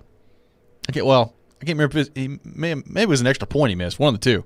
And then he came back and nailed a 51-yarder to win the game against Florida. Hendersonville High School legend, James Will Hoyt. Still making an impact That's right. on Nashville sports. That's right. When we come back, speaking of the Titans, we will get back into the Titans. Some interesting comments yesterday from John Robinson and Mike Vrabel regarding some of the roster moves that were made to establish the initial 53-man roster. We'll get more into that coming up next. This is Robby and Rexrode here on ESPN 102.5 The Game.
Welcome back in. Hour number 3 here on Robby and Rexrode, ESPN 102.5 The Game, sponsored by Volunteer State Bank. Real people, real solutions right here. Member FDIC, equal housing lender. Going to have Emily Proud from News 2 join us to begin the 9 o'clock hour. We'll get more into the Titans and look ahead to the Vols tonight with her coming up at 9 o'clock. So looking forward to that. Best and worst things in sports coming up later this hour at 8:45. So looking forward to that as well. We'll take your submissions on our text line, driven by WilsonCountyHyundai.com, 615-737-1025, 615-737-1025. The Titans yesterday, Joe, not on the practice field. Some regeneration days. I like that term, regeneration days. The Titans are having the next couple of days as they prepare and get ready for Arizona coming up for the first official game week next week. John Robinson, Mike Vrabel addressing the media yesterday. What were some takeaways you had from the media session yesterday regarding the 53-man roster with Titans GM John Robinson and Mike Vrabel, who was back in the building yesterday for the Titans? Sounds like sci-fi or something, regeneration. I know. Like a sci-fi movie. Yeah, well, a lot of the obvious things you would expect to be asked about. Des Fitzpatrick. My takeaway from that, from the answer from both of them, was he's not ready. Obviously, signing him to the practice squad means that they get to retain him after trading up to get him. So we'll see what happens. But basically continuing to talk about details, about playing without the ball, running routes hard all the time, things like that. We had this sort of debate after the presser about, if he has this great attitude, then why are these things not happening? But I do think that you can have a good attitude and still not, understand everything. Maybe you're swimming a little bit as a rookie. Maybe you just don't understand just the absolute desperation that you have to play with, to get on the field. It's hard to get on the field. And right now, even if Dez had like what you would call a good camp for a rookie, I would have my doubts that he would be in the rotation to play because of this particular year and the receiver room. Dylan Radin's talk, and I asked John Robinson about, basically, is he a guard or a tackle? And Robinson, didn't really answer that directly, but said, the versatility is a positive. And versatility is a positive, but to me, that second-round pick is utilized to address right tackle. That's where you don't have anyone for sure, and you are good everywhere else. So, you can't say Dylan Radins isn't a disappointment at this point, not even being at the position that he was, we believe, drafted to play. Now, I guess down the road, Roger Saffold is done or something, and Dylan Radins is like your long-term left guard or something. Okay, well then it could still work out, but the early returns on him are not good. And I took away from what Mike Vrabel said yesterday on Mekhi Sargent that he's probably not making the team because I asked just specifically about pass protection and said that's not a big part of his job. I just don't see that spot going to someone who isn't a third down specialist. But maybe I'm wrong. They did last year. They had Dante Foreman some weeks, right? Yep. As another power back behind Henry. Do they like Sargent enough that they think that he actually could get a series here and there? I don't know. Darrington Evans, if he's healthy, I think would be the only other back to really get the ball. So it just seems to me like McNichols as the safer pick when he's off the COVID list as the third down back, and I think they'd love to sign Sargent to the practice squad if they could. We'll kind of pick up on this conversation coming up a little bit more here in just a few minutes. I do have some breaking news, though. Uh-oh. Former Titans defensive lineman Jarrell Casey calling it an NFL career. He will be retiring after 10 NFL seasons. And Jim Wyatt of TennesseeTitans.com has come out with a story on Jarrell Casey where Casey has some comments about his retirement and his time with the Titans. And at the end of it, of this piece that Wyatt has put up there, obviously we've talked about here on the show, did not end particularly well between Jarrell Casey and the Titans. And there were some strong words from Jarrell Casey's point of view after he was traded away to the Broncos. Yep. And Jarrell Casey's quote in here is, quote, "I love the Titans organization. That was never a doubt in my mind. They drafted me and they gave me an opportunity in life. You sometimes have bad feelings about things, but like I told John Robinson when I told him I wanted to retire a Titan, I told him I apologized for the comments I made. Those were my feelings at the time, but not every feeling needs to be said to the public. I should have held on to it knowing this is a business. It wasn't personal, and they did me a favor at the end of the day by trading me and giving me a chance to keep playing and making money for my family. But the Titans, they gave me the blessing to be here. I was upset at the time when I was traded, but that doesn't change the fact that I love the Tennessee Titans and will always love them. I will be a Titan forever. So Jarrell Casey, calling it a career. That's incredibly classy of Jarrell Casey.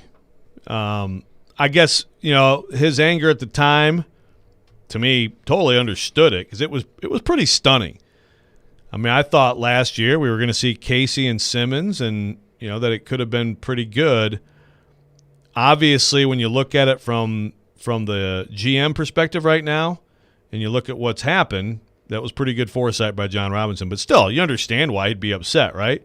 Also, I'm sure probably a week after that, Casey, or a day after that, was it's the NFL. This is the business. Yeah, it happens to most people, and I'll tell you what, I don't think there are too many cases where you have something like this. I mean, you have people who retire; they want to go back to the team they were with for most of their career and retire with them. But this is that's a pretty, I'd say, unique circumstance all the way around. Absolutely, and Jarrell Casey going to announce his retirement later today at the Titans facility. So looks like things have been repaired on that element. And it's good to see Jarrell Casey retire as a Titan. And I think about, a guy that while he was here, number one, a great player and probably a really underrated player around the league. And it does, and this is part of what we talked about when he was traded to the Broncos. He spent so much time here, very similarly to Delanie Walker, as a really good player on this team when the team really wasn't all that good. And right when the team's starting to get good, Jarrell Casey's on his way out the door here. But a really good player, 10-year career in the NFL, retiring at the age of 31.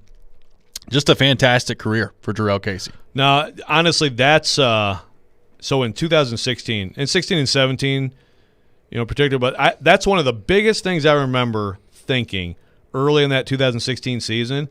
Like, why doesn't anyone around the league talk about Jarrell Casey? This guy's unbelievable. I didn't know he was this good. You watch him on a regular basis, and he was a great player. And also, a lot of these guys do a lot of things in the community, but Jarrell Casey's well above and beyond the norm there too. So that's great that it turns out this way, and they can sort of bury the hatchet and have a presser and all that stuff today. Good for him and them. Yep, and KC saying in this piece, again up on TennesseeTitans.com from Jim Wyatt, quote, "It became evident when you're getting around trying to work out, walking up the stairs, and your body's not clicking the same. Last season didn't go as planned. I got hurt, and my season was cut short. You have to understand your body, and when your body isn't responding, it's time to step away. I'm not a person that wants to go out there and put bad film on the field. I can't do that to myself. I always told myself once I started collecting injuries, I couldn't allow myself to leave this game crippled." So Jarrell Casey, and we talked about it last year when the injury, I think it was a bicep last year, wasn't it? Yes. Yeah, that's that right. was you start to get some of those injuries, it's harder and harder to come back as you get older, and Jarrell Casey said his body told him it was time to hang it up at that point. Great career. He's an interesting guy. I would think probably not. I think there's a lot of players like this, long-term, really excellent players. He's been a Pro Bowler. Would he be a Ring of Honor candidate? That's interesting. Yeah. I think it's like you have to limit it to some extent. You But do. He's got to be in the discussion. I would say so. And, especially at that position, it's hard to put up incredible sack numbers at that position. And Jarrell Casey never had 15 sacks in a season or anything like that. But he was so disruptive up the middle, and he did it for such a long time. And like I said, did it on teams where a lot of times defensively, he was one of the few weapons that they had out there. So I would consider it for sure. He was a really good player. I don't know at the end of the day that he ultimately makes it into a Ring of Honor, but I think he certainly deserves consideration. And remember, you're right. Obviously, he went through those bad years, and he was a great player, like Delanie Walker, great player on bad teams. But he was still I think a great player as they started to get good, and he Sure. was still a part of. I thought he played actually really good football in the playoff run. I mean, he was part of that AFC Championship game run too, so he did at least experience that. Obviously, if you're him, you're hoping to now go beyond that with this team, and so I'm sure that was part of the frustration of the trade. Let's go to our text line, driven by WilsonCountyHyundai.com, 615-737-1025, 615-737-1025. Tim from Lewisburg texting in. I love to hear this about Jarrell Casey retiring as a Titan. Hashtag Tighten Up. So a lot of Titans fans probably excited about that. Matt from Camden saying, I think Casey should be in the Ring of Honor because he was the only player worth watching for a long period of time. Especially on that side of the ball. That's a point to make. Yeah. I mean, again, it was like Casey on one side, Delaney Walker on the other side, and 5 wins in 2 years. Yes. I got a text that says Jarrell was one of the best 3 techniques in the league and of his generation. And he was a really good player. And I think the one thing that, and this happens when, you can have the market conversation, but I think more so the bad team conversation when you're really good. Exactly. It just gets overlooked at that point. Exactly. I mean, like this year, you have guys who are great for this team, and they're in the playoffs and visible, and people are already talking about them because they have Derrick Henry and Julio. That's different than being with the Tennessee Titans when they're going 5-27.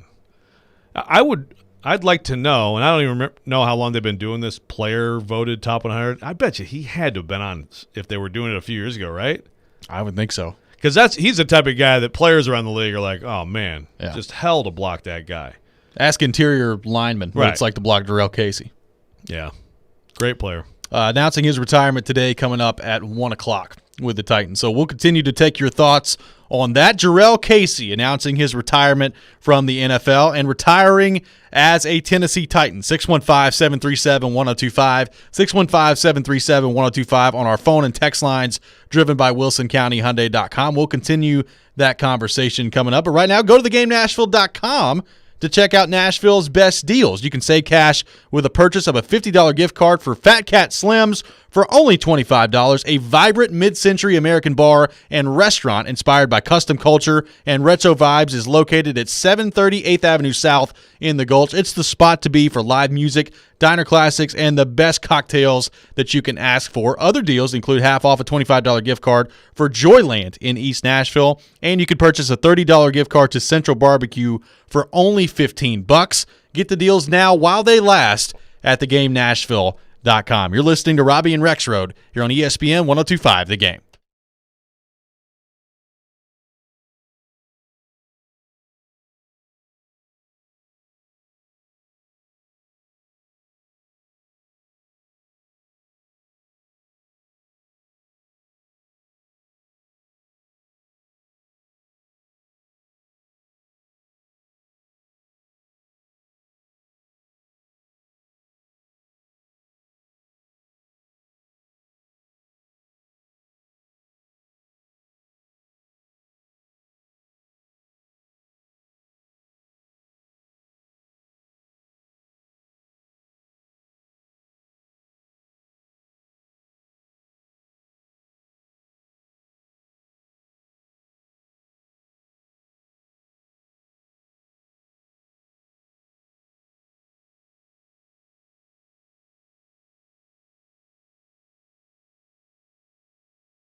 Tomorrow, it's your chance to participate in the Nashville SC Pick to Click, brought to you by Camarena Tequila. If you guess correctly which player scores a goal in the game this Saturday, you win a prize pack and a 4-pack of tickets to an upcoming Nashville SC home game. Participate tomorrow morning at 9:45. Welcome back in, Robby and Rexrode here on ESPN 102.5 The Game, brought to you by Volunteer State Bank. Visit volstatebank.com to learn more about our free Kasasa checking accounts. Again, that's volstatebank.com. Reacting here this morning to the announcement of Jarrell Casey's retirement. Jarrell Casey retiring after 10 seasons in the National Football League, and Jarrell Casey retiring as a Tennessee Titan as well. So lots of good news on that front on our text line, including from Josh. Says, I met Jarrell at Monell's one morning, and he instantly became my favorite Titan on and off the field. He was a beast on the field and one of the nicest players I've ever met. Great news this morning that he's retiring as a Titan. That's some good eating, too. Yeah. Did you see Ron's text? I did not. Ron on our text line, driven by WilsonCountyHunter.com, says, good morning, guys. I feel his biggest mistake was losing weight. I swear he was better when he was heavier, just my opinion. Jarrell Casey, well documented. I think we all wrote at one point about the vegetarian club on the team, and Jarrell's wife was sort of the chef of that. She was a vegetarian gourmet. Yep. And he lost some weight. I would have to strongly disagree with you, Ron. I think that if he hadn't lost the weight with the pounding and the years that he'd had on him, I think it might have gone this way faster. I think that was actually helpful to him. It just, at that point, he'd been in the league a long time. It's hard to play that position the way he played it as a big guy, because obviously you have to be a big guy to play that position. Yep. And take that punishment and still be effective. So I think that was actually a career extender. So when you talk about the list of all-time great Titans, and let's forget the Oilers part of this for just a second, because I'm more concerned about the Titans part of this. When you start to look on the defensive side of the ball, where does Jarrell Casey stack up? I mean, obviously we talked a lot about Keith Bullock here on the show, Javon Curse on the show. They've had some really good players on the defensive side of the ball.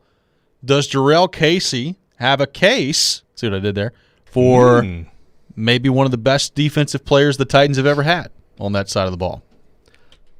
Yeah, well, like so, sometimes teams, college and pro teams will do like the all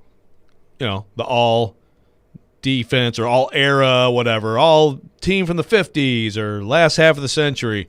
So if you did an all Titans era defense, he'd clearly be on that, right? I mean, you'd have him, you'd have Javon Curse, you'd probably have Big Al Hainsworth. Well, you certainly have Hainsworth in there with Casey. Yep.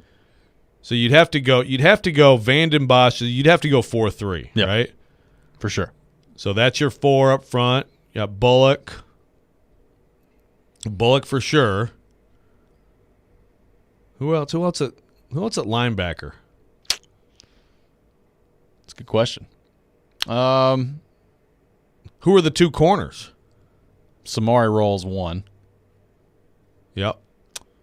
I would say, Jason McCourty was here for a long time. He was a good player. Is he number 2? I don't know. Boy.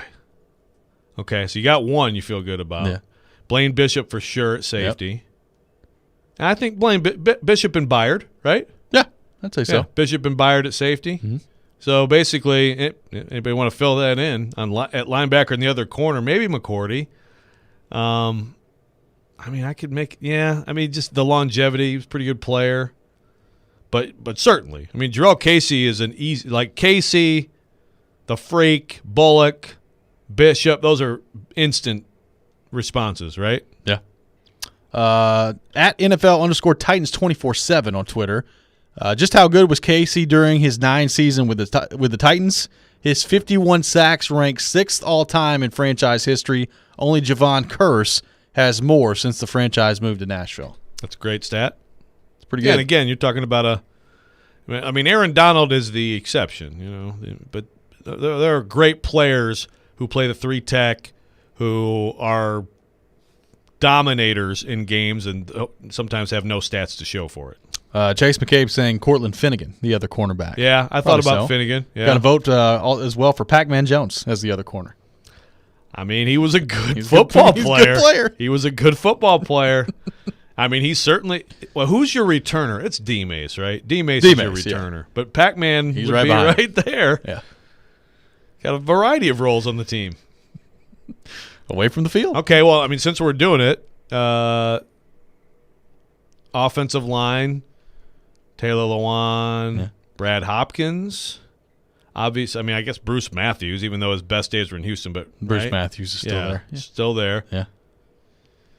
Well, the thing is, like, they've had a lot of good tackles, like Michael Roos. Yeah, really good player. Very good. Yeah.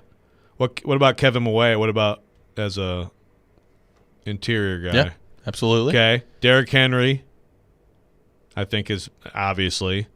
Some people will say Chris Johnson or Eddie George over Derrick Henry. Still, I don't buy that. I'm going Derrick Henry. But yeah, I should. Well, I shouldn't have said obviously because it's Eddie George has a case. I still think Chris Johnson. It wasn't like I think Eddie George is over Chris Johnson. Would you agree with me? Yeah, because of longevity and what he did over a long period of time. Agreed. But I think I'm going Derrick Henry. Yeah, I'm going Derek Mason at receiver for sure. AJ Brown, I think. Yeah. And probably Julio. I'll let you pick the quarterback. You pick the quarterback. Oh, man. I don't know. They're just so different. Like Steve McNair, I'd go McNair. Yeah, I think you have to. Yeah, I'm going McNair. I mean, he won an MVP. So he won an MVP. He got you to within a yard of of taking a Super Bowl to overtime. He's done more now. Tannehill's closing the gap. Yeah, if Tannehill, they win the division this year. He has a similar year like that. He wins a playoff game or more than one. It becomes a more interesting discussion, but I think it's pretty clear. Dennis on the text line, driven by WilsonCountyHyundai.com, says Randy Moss, Julio Jones. Yeah. Greatest Titans wide receivers. Yeah, that's right. That's correct. A lot of votes for Stephen Tulloch at linebacker, Randall Godfrey at linebacker as well. Now, Tulloch Godfrey is a was good not player. here that long. But, yeah. I mean, even it hasn't been long enough. He's been a pretty good player. I mean, Jayon Brown has been a good player recently, but he wouldn't. A lot of votes for Andre Johnson at cornerback, too. Or, excuse me, Andre Dyson. I don't know why I said Andre Johnson. Who also on the receiver. Could be on the receiver list. I mean, you're talking about a great player. Randy Moss, Andre Johnson, Julio Jones. What an incredible trio of Titans receivers. I'm going to go out on a limb and say Julio will be more productive than those other two combined. Maybe by the second game of his Titans career. I think you will be right.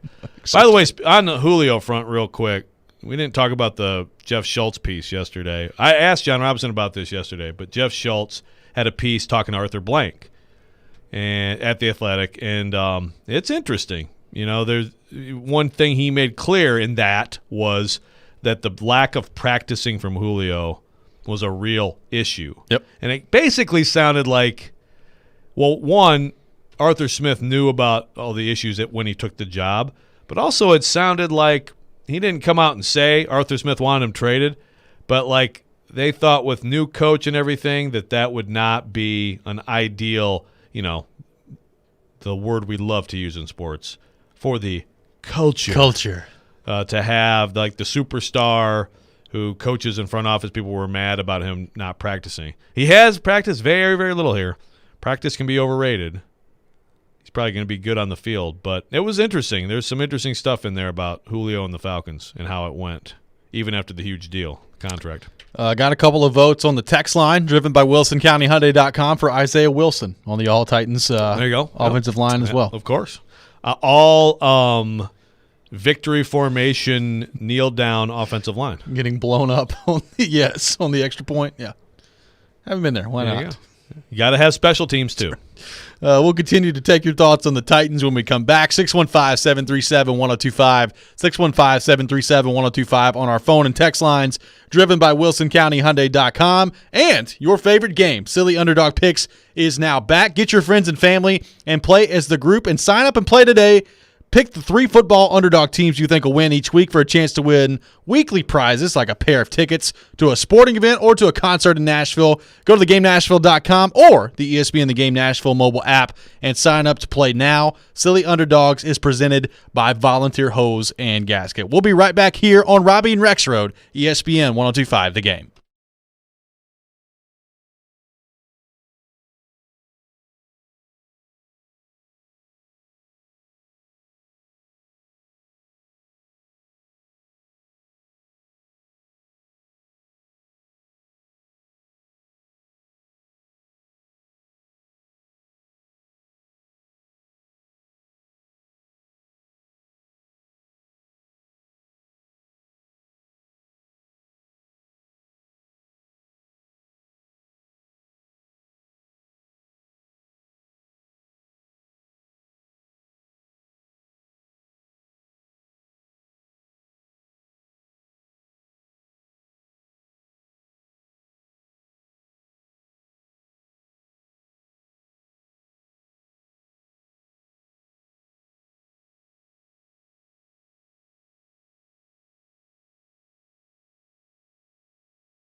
Welcome back in, Robby and Rexrode here on ESPN 102.5. The Game, presented by Volunteer State Bank. Real people, real solutions right here. Remember, FDIC, equal housing lender.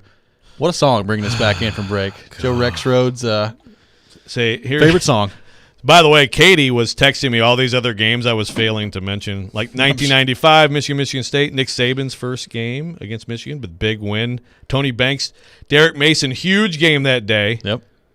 I had a few in me that day. Outback Bowl against Georgia, Kirk Cousins, his last game, the block punt. And she would be like pumping her fist. She's probably like at work now, not listening, but she'd be pumping her fist, singing every word to that song. See, everybody in my family does. And when we moved on here, they said now we get to put the Michigan State flag in the house, and we have to put the Spartan heads in the cars, because none of that crap happened when we lived in Michigan. That's right. No way. Like, you're not even allowed to wear the color green anywhere. So now they've tried to turn me into a homer, but I'm not doing it. You refuse to go there. Hell That's right. Not even a decal on the car? Oh, yeah. No, that's the thing. I agreed. Okay, we're moving to Nashville, so you guys can do all your Homer Michigan State stuff, and I can't stop you anymore.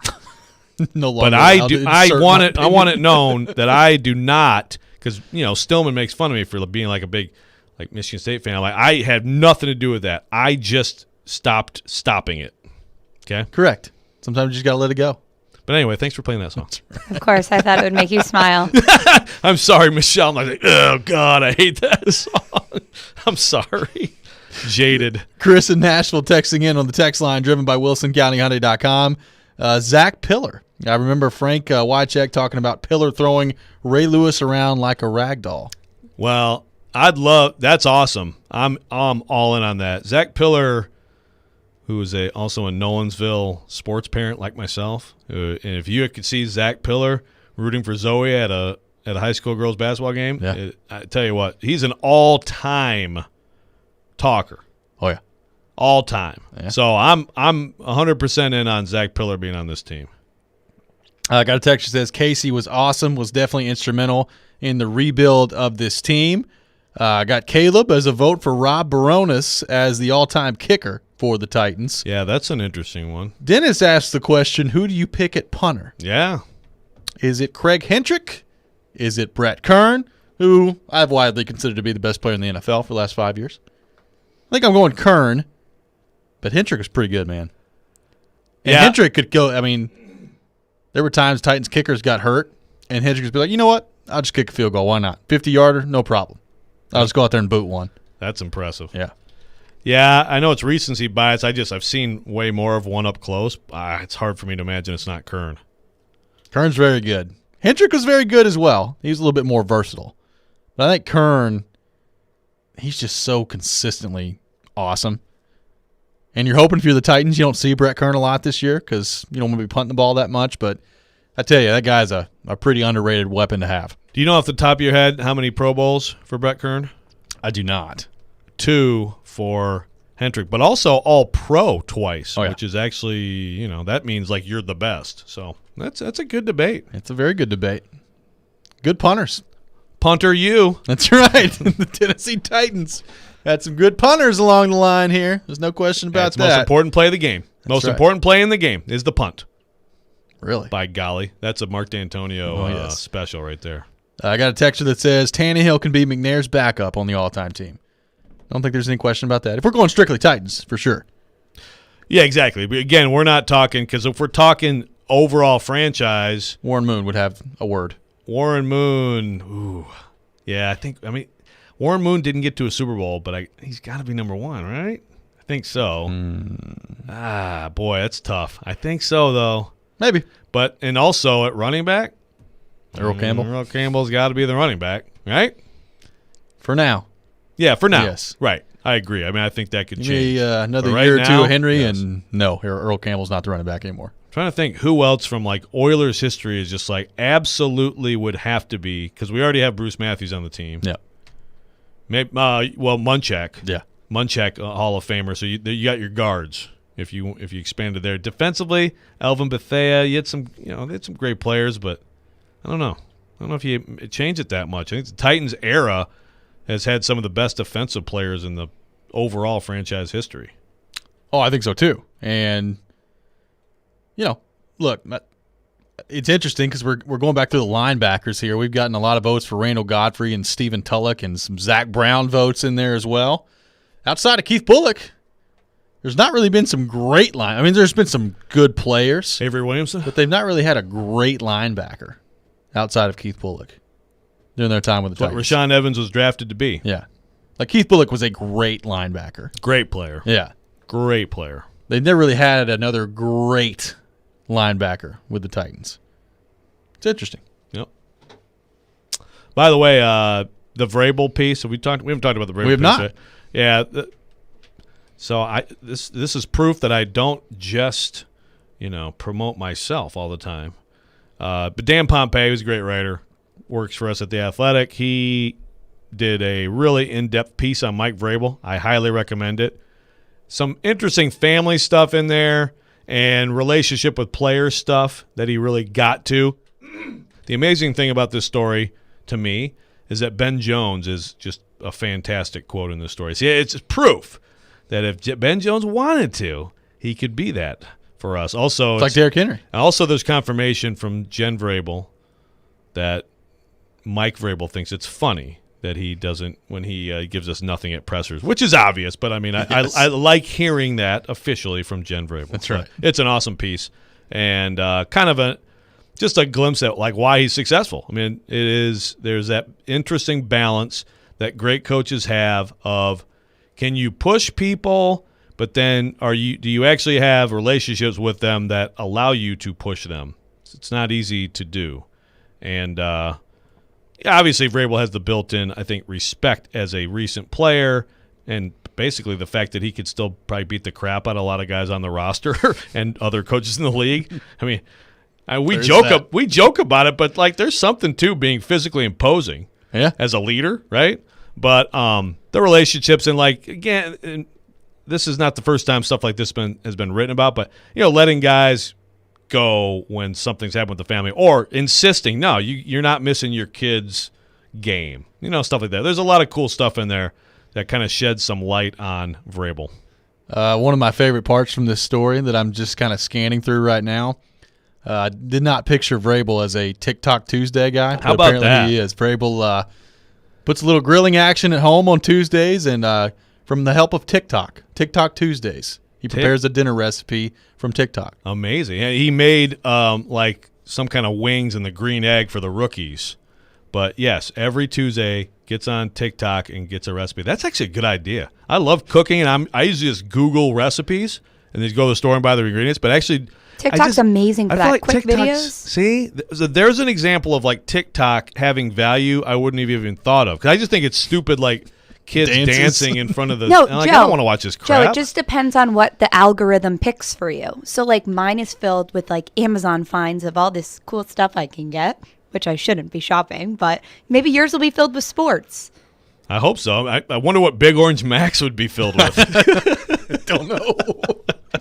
Man, I want to know. I'm sure there's a variety of topics on TikTok. All right. Sure there is. When we come back, it's time for the best and worst things in sports for the week. As always, we welcome your participation on our text line, driven by WilsonCountyHyundai.com, 615-737-1025, 615-737-1025. We'll do our best and worst things in the world of sports. That's coming up next. Right now, though, I got to tell you about my friends at FanDuel Sportsbook. And college football, thankfully, is back, and FanDuel Sportsbook is making Week 1 even more exciting because right now all customers get a risk-free bet on any Week 1 game, any bet you want, and you get a refund and site credit if you don't win. I got to tell you, that line with Ohio State and Minnesota, they play tonight. The line, still Ohio State minus 13.5. I like the Buckeyes in that matchup. I think they cover that, but you take it any way you want to take it.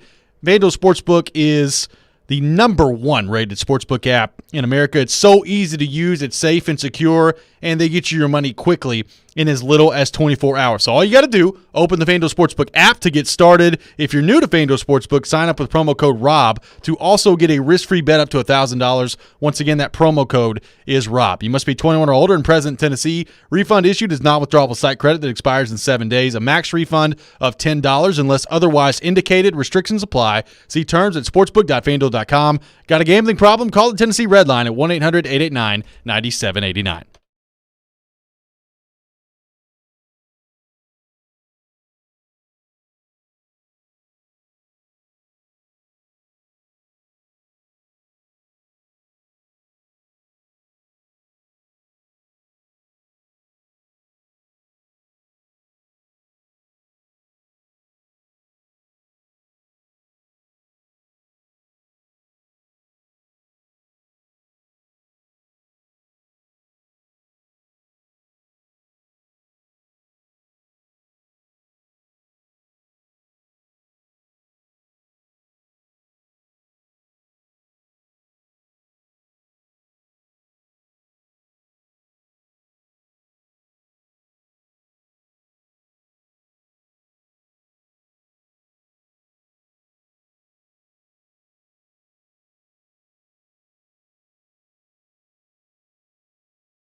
And it is that time of the week, time for the best and worst thing in sports. We'll take your submissions as well on our text line driven by WilsonCountyHyundai.com, 615-737-1025, 615-737-1025. Your best and worst things in sports for this week.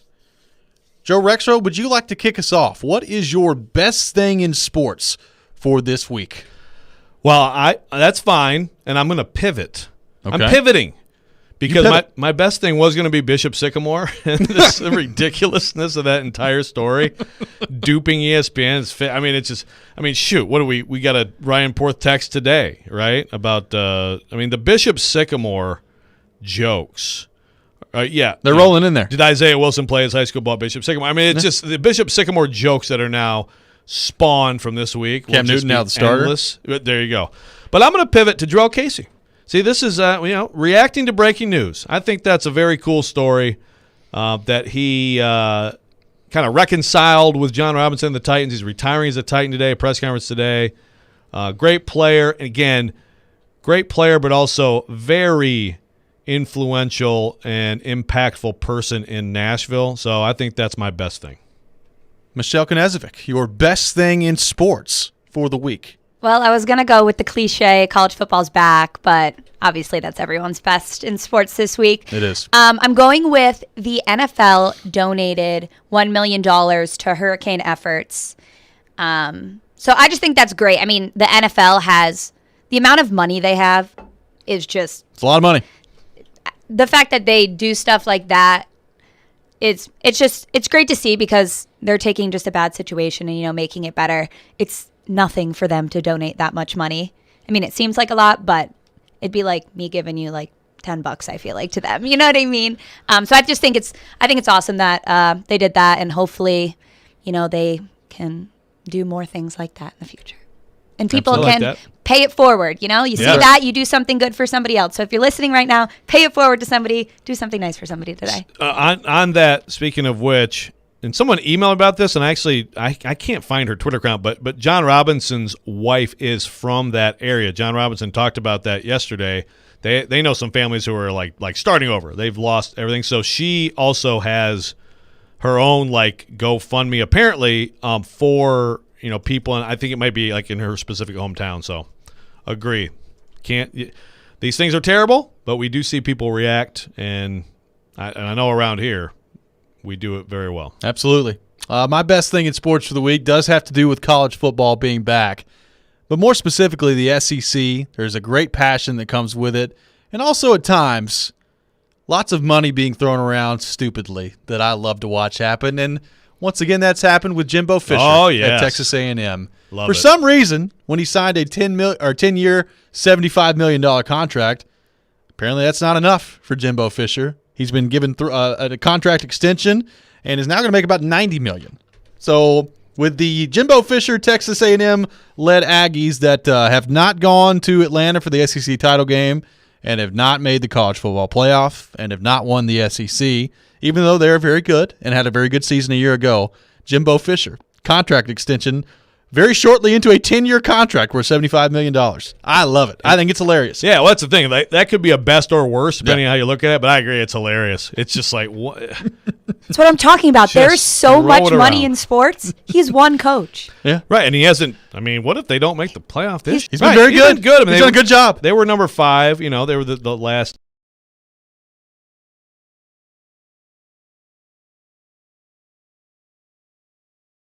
contract extension unless he's done a outstanding job to get you to the college football playoff. He has not earned what he's getting paid already based on results. So let him do that. Go ahead and do that, Jimbo. And then it's incredible. So he had to have 7 years left on that deal? 6 or 7 years left on that deal, and they said, you know what? Yeah, just give him more. Why not? And again, it's one of those things like around, and I don't even know who the heck would come get him. But, if you're trying to ward off somebody from hiring your coach away, but going into a season like this, like with Tennessee and Pruitt last year, why at that point is it important to do it? Yeah. Because he's sad that Texas is in the SEC. Is that what it is? Maybe Jimbo that's Fisher, it. You're sad, so here, we'll make you happy. Maybe that's it. Let's make ourselves all feel better about Texas. Let's just spend more money on stuff. Well, what's going to make this story even better is in about 3 years from now when they've still not made the college football playoff and all the Texas A&M fans want to fire him. And then you look at the buyout and you're like, oh, ooh, right. That's going to be tough. That's a great best thing. Your worst thing in sports. Joe Rexrode, we begin with you. What is the worst thing in sports this week? It's the collection of everything with COVID and vaccines. I think I could probably say it every week until we're done with this stuff. But Carson Wentz in particular, to me, one, I'd like to see a good race in the AFC South. I know that's a very secondary concern here, but Ryan Tannehill here, I didn't like everything he said the day he said he got vaccinated because he has a big platform and you influence people. But I mean, he said he doesn't agree with it or was worried about it. He still got it. He got the shot for his team. I think that's leadership. And Carson Wentz just deciding to basically go through this year without it, I think is really going to hurt his team. And so he's my worst thing. Michelle Knezvik, your worst thing in sports for the week. Well, I was going to go with that one, with the Carson Wentz one, because he's just like, I know I'm not going to get cut. I'm the star quarterback, so I'm just not going to do it. But besides that point, Jackie Mack retired, and she had her last show on August 31st. So I think that was Monday or Tuesday on Around the Horn. Oh, I'm like Jackie Mack. Oh, Jackie McMullen. Jackie okay. McMullen, yeah. The ESPN fantastic reporter, host, amazing journalist, covered the NBA forever now. They did a great tribute to her. I feel like it's best. The tribute was great, but it's worst because she's not going to be on ESPN anymore, and I just think she's a great journalist. And plus, being a woman in sports, I've watched her since I was young, and she really has done great things and created a great platform and just been a trailblazer. But I'm excited to see what she does in her retirement because I'm sure she won't stay far from sports. See, I had no idea. I don't watch a lot of ESPN, but I had no idea. But that is sad. That stinks. She's unbelievable. Unbelievable writer, for a long time. Like the definitive Larry Bird, but she's she's just retiring and going to potentially still do freelance stuff, or I haven't read anything that she's going to, but I can't. Maybe she'll write a book, maybe she'll do something, but as of now, I think she's just retiring, stepping away. But they did a big tribute video to her with like Klay Thompson, Trae Young, Larry Bird had something in there. That's cool, and it just shows how the athletes appreciate. You get a bad rep for being in the media sometimes, but they appreciated her as a journalist and the way she told stories. So yeah, I thought that was pretty amazing. She's very good. Fantastic. Absolutely, no question about it. So happy retirement to Jackie McMullen, a legend in this industry. Yep. My worst thing in sports, the Packers and Saints game getting moved to Jacksonville. And it's not because the game got moved to Jacksonville. It's because of the circumstances with New Orleans. They're out of power, and they're not going to be, in some cases, maybe 4 to 6 weeks before the power gets turned back on in the city of New Orleans. So the Saints have had to basically try to go find another practice facility. They're not even going to be back in New Orleans for the next few weeks. And now the game, week 1, between the Packers and Saints now in Jacksonville. Just an awful situation once again in New Orleans, and I feel like this has happened like 3 or 4 times now since Katrina, where they've just been hit by something and it's very difficult to recover. So it feels like a story that we've gotten used to with New Orleans, which is not good. And another development in that area yesterday with the announcement that the Packers and Saints in week 1 not going to be able to be played in New Orleans. Will go down to Jacksonville to play that game. That's a good one. And I suppose you can look at these situations. There was concerns that it could have been worse, given the win, in terms of fatalities and things, but it's still an awful situation. And a lot of people, as we discussed, who have to start over. One thing I thought, and I do want to mention this real quick, I thought maybe would be on someone's list, and I guess maybe I have a controversial opinion on this, but the Trent Dilfer story. Have you guys seen the Trent Dilfer? Okay. I didn't see the story. Well, essentially, it was caught on video. He was kind of, I guess, pushing one of his players I saw on the sideline. So I will tell you, and this is where I look at that, and I see the reaction, and I get the reaction. I really do. But I got to say, this is where I'm an old person. Me too. Because honestly, I didn't have a big problem with it. Me either. That happened to me a few times. No, me too. Yeah. Just it was what it was. Yeah, but look, I understand it's a different time, so I'm not saying people who are upset about it, are way off base or whatever.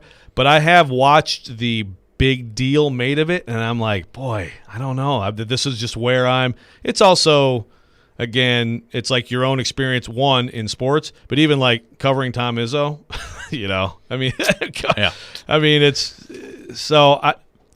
I get it, but I do feel like it's been a bit overblown by some people. I agree that it was overblown on social media, but I think the coach could have handled it in a better way, especially since it was in a game setting.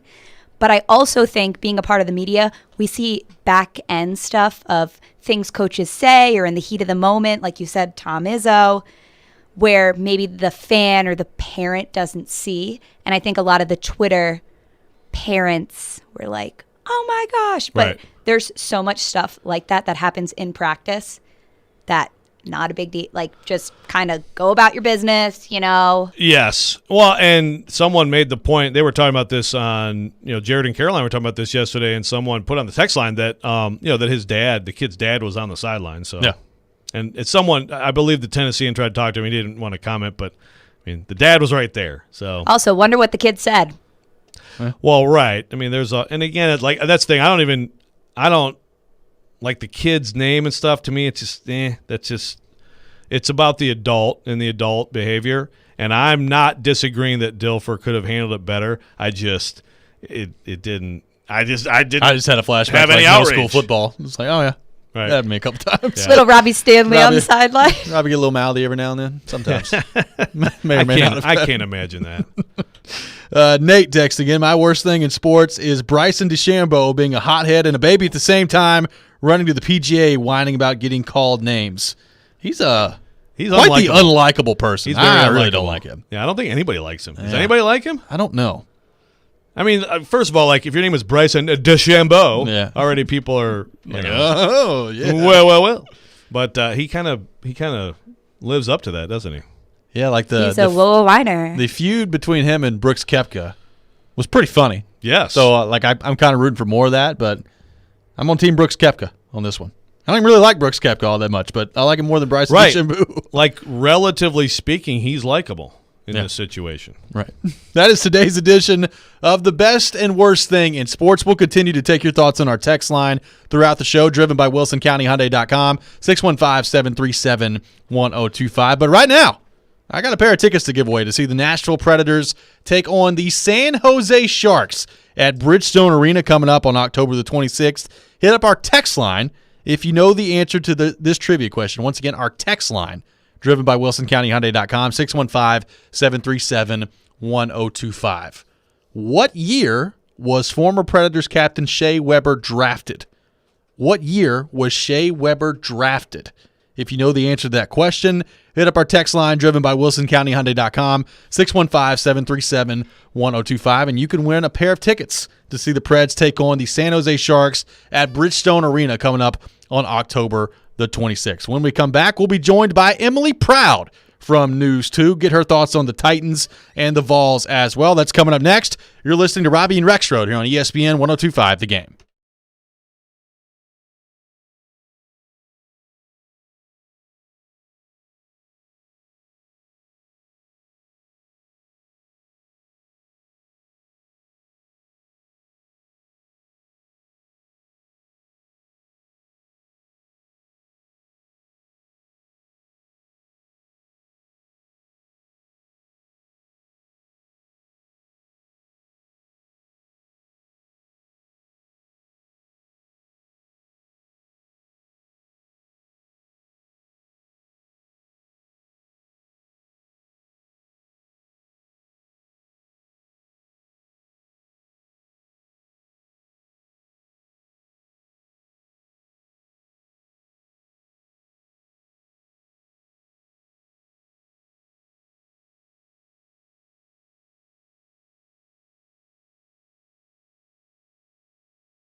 Welcome back in. Final hour of Robby and Rexrode here on ESPN 102.5. The Game, sponsored by Volunteer State Bank. Real people, real solutions right here. Member FDIC, equal housing lender. And we're very excited to be joined by our next guest on our 102.5 The Game phone line, driven by WilsonCountyHyundai.com.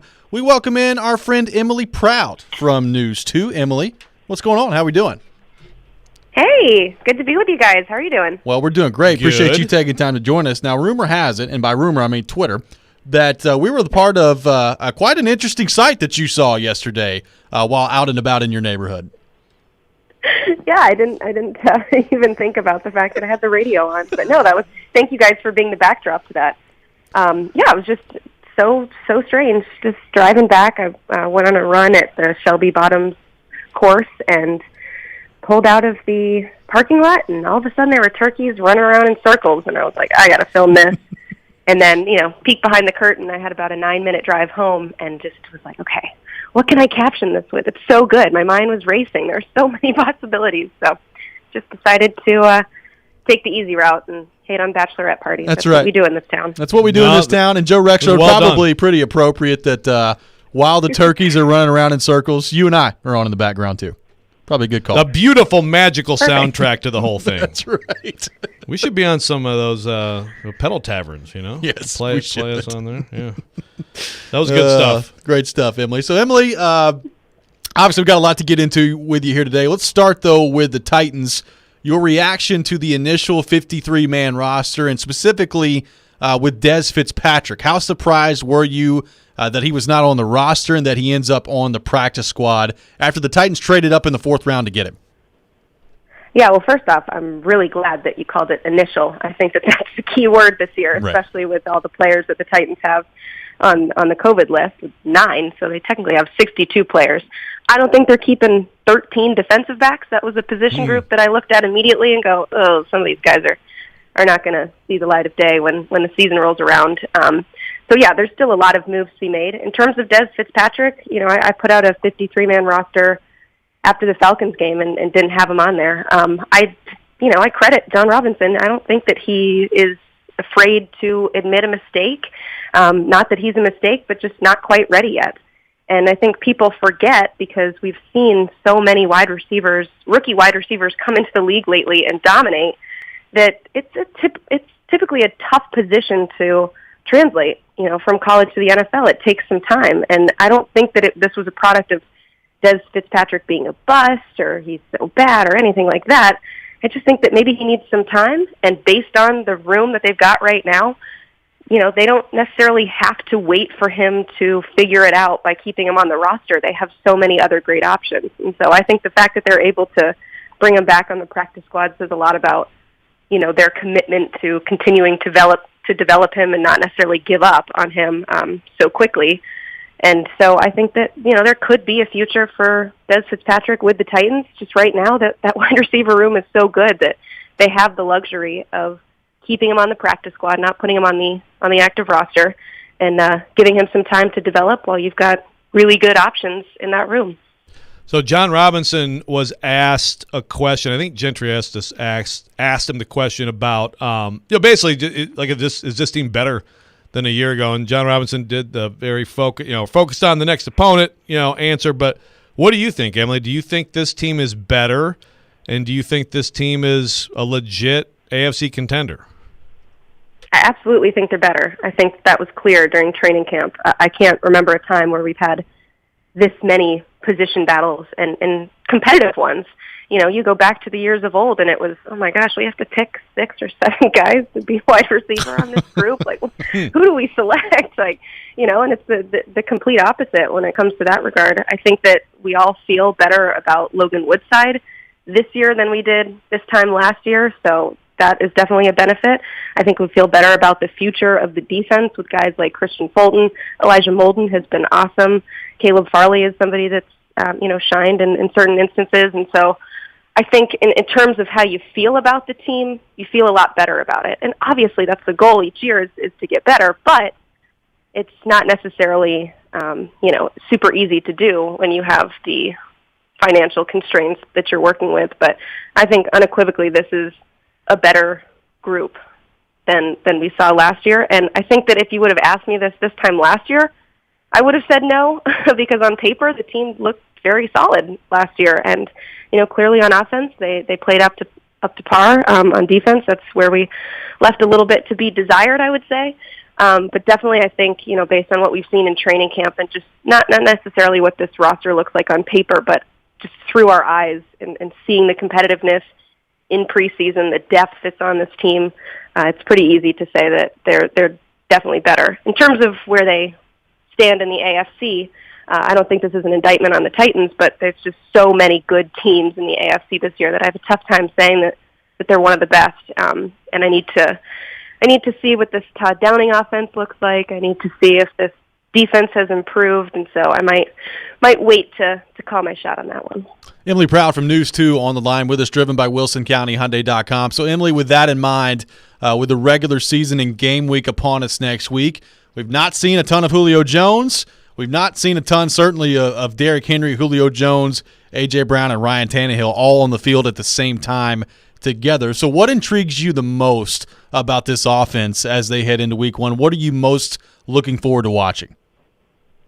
I'm excited to see them throw the ball more. I know clearly it worked just fine last year with the amount of times that they threw the ball, but it's one of the worst in the NFL, one of the lowest amounts passes. So I'm definitely looking forward to seeing the offense air the ball out a little bit more, and obviously these weapons too. I think that Ryan Tannehill is something that he does really well, and I can't remember who pointed this out last week, but I've heard this before, is that he doesn't look at the number in terms of the guy that he's throwing to. He doesn't care if you're Cam Batson or if you're Julio Jones.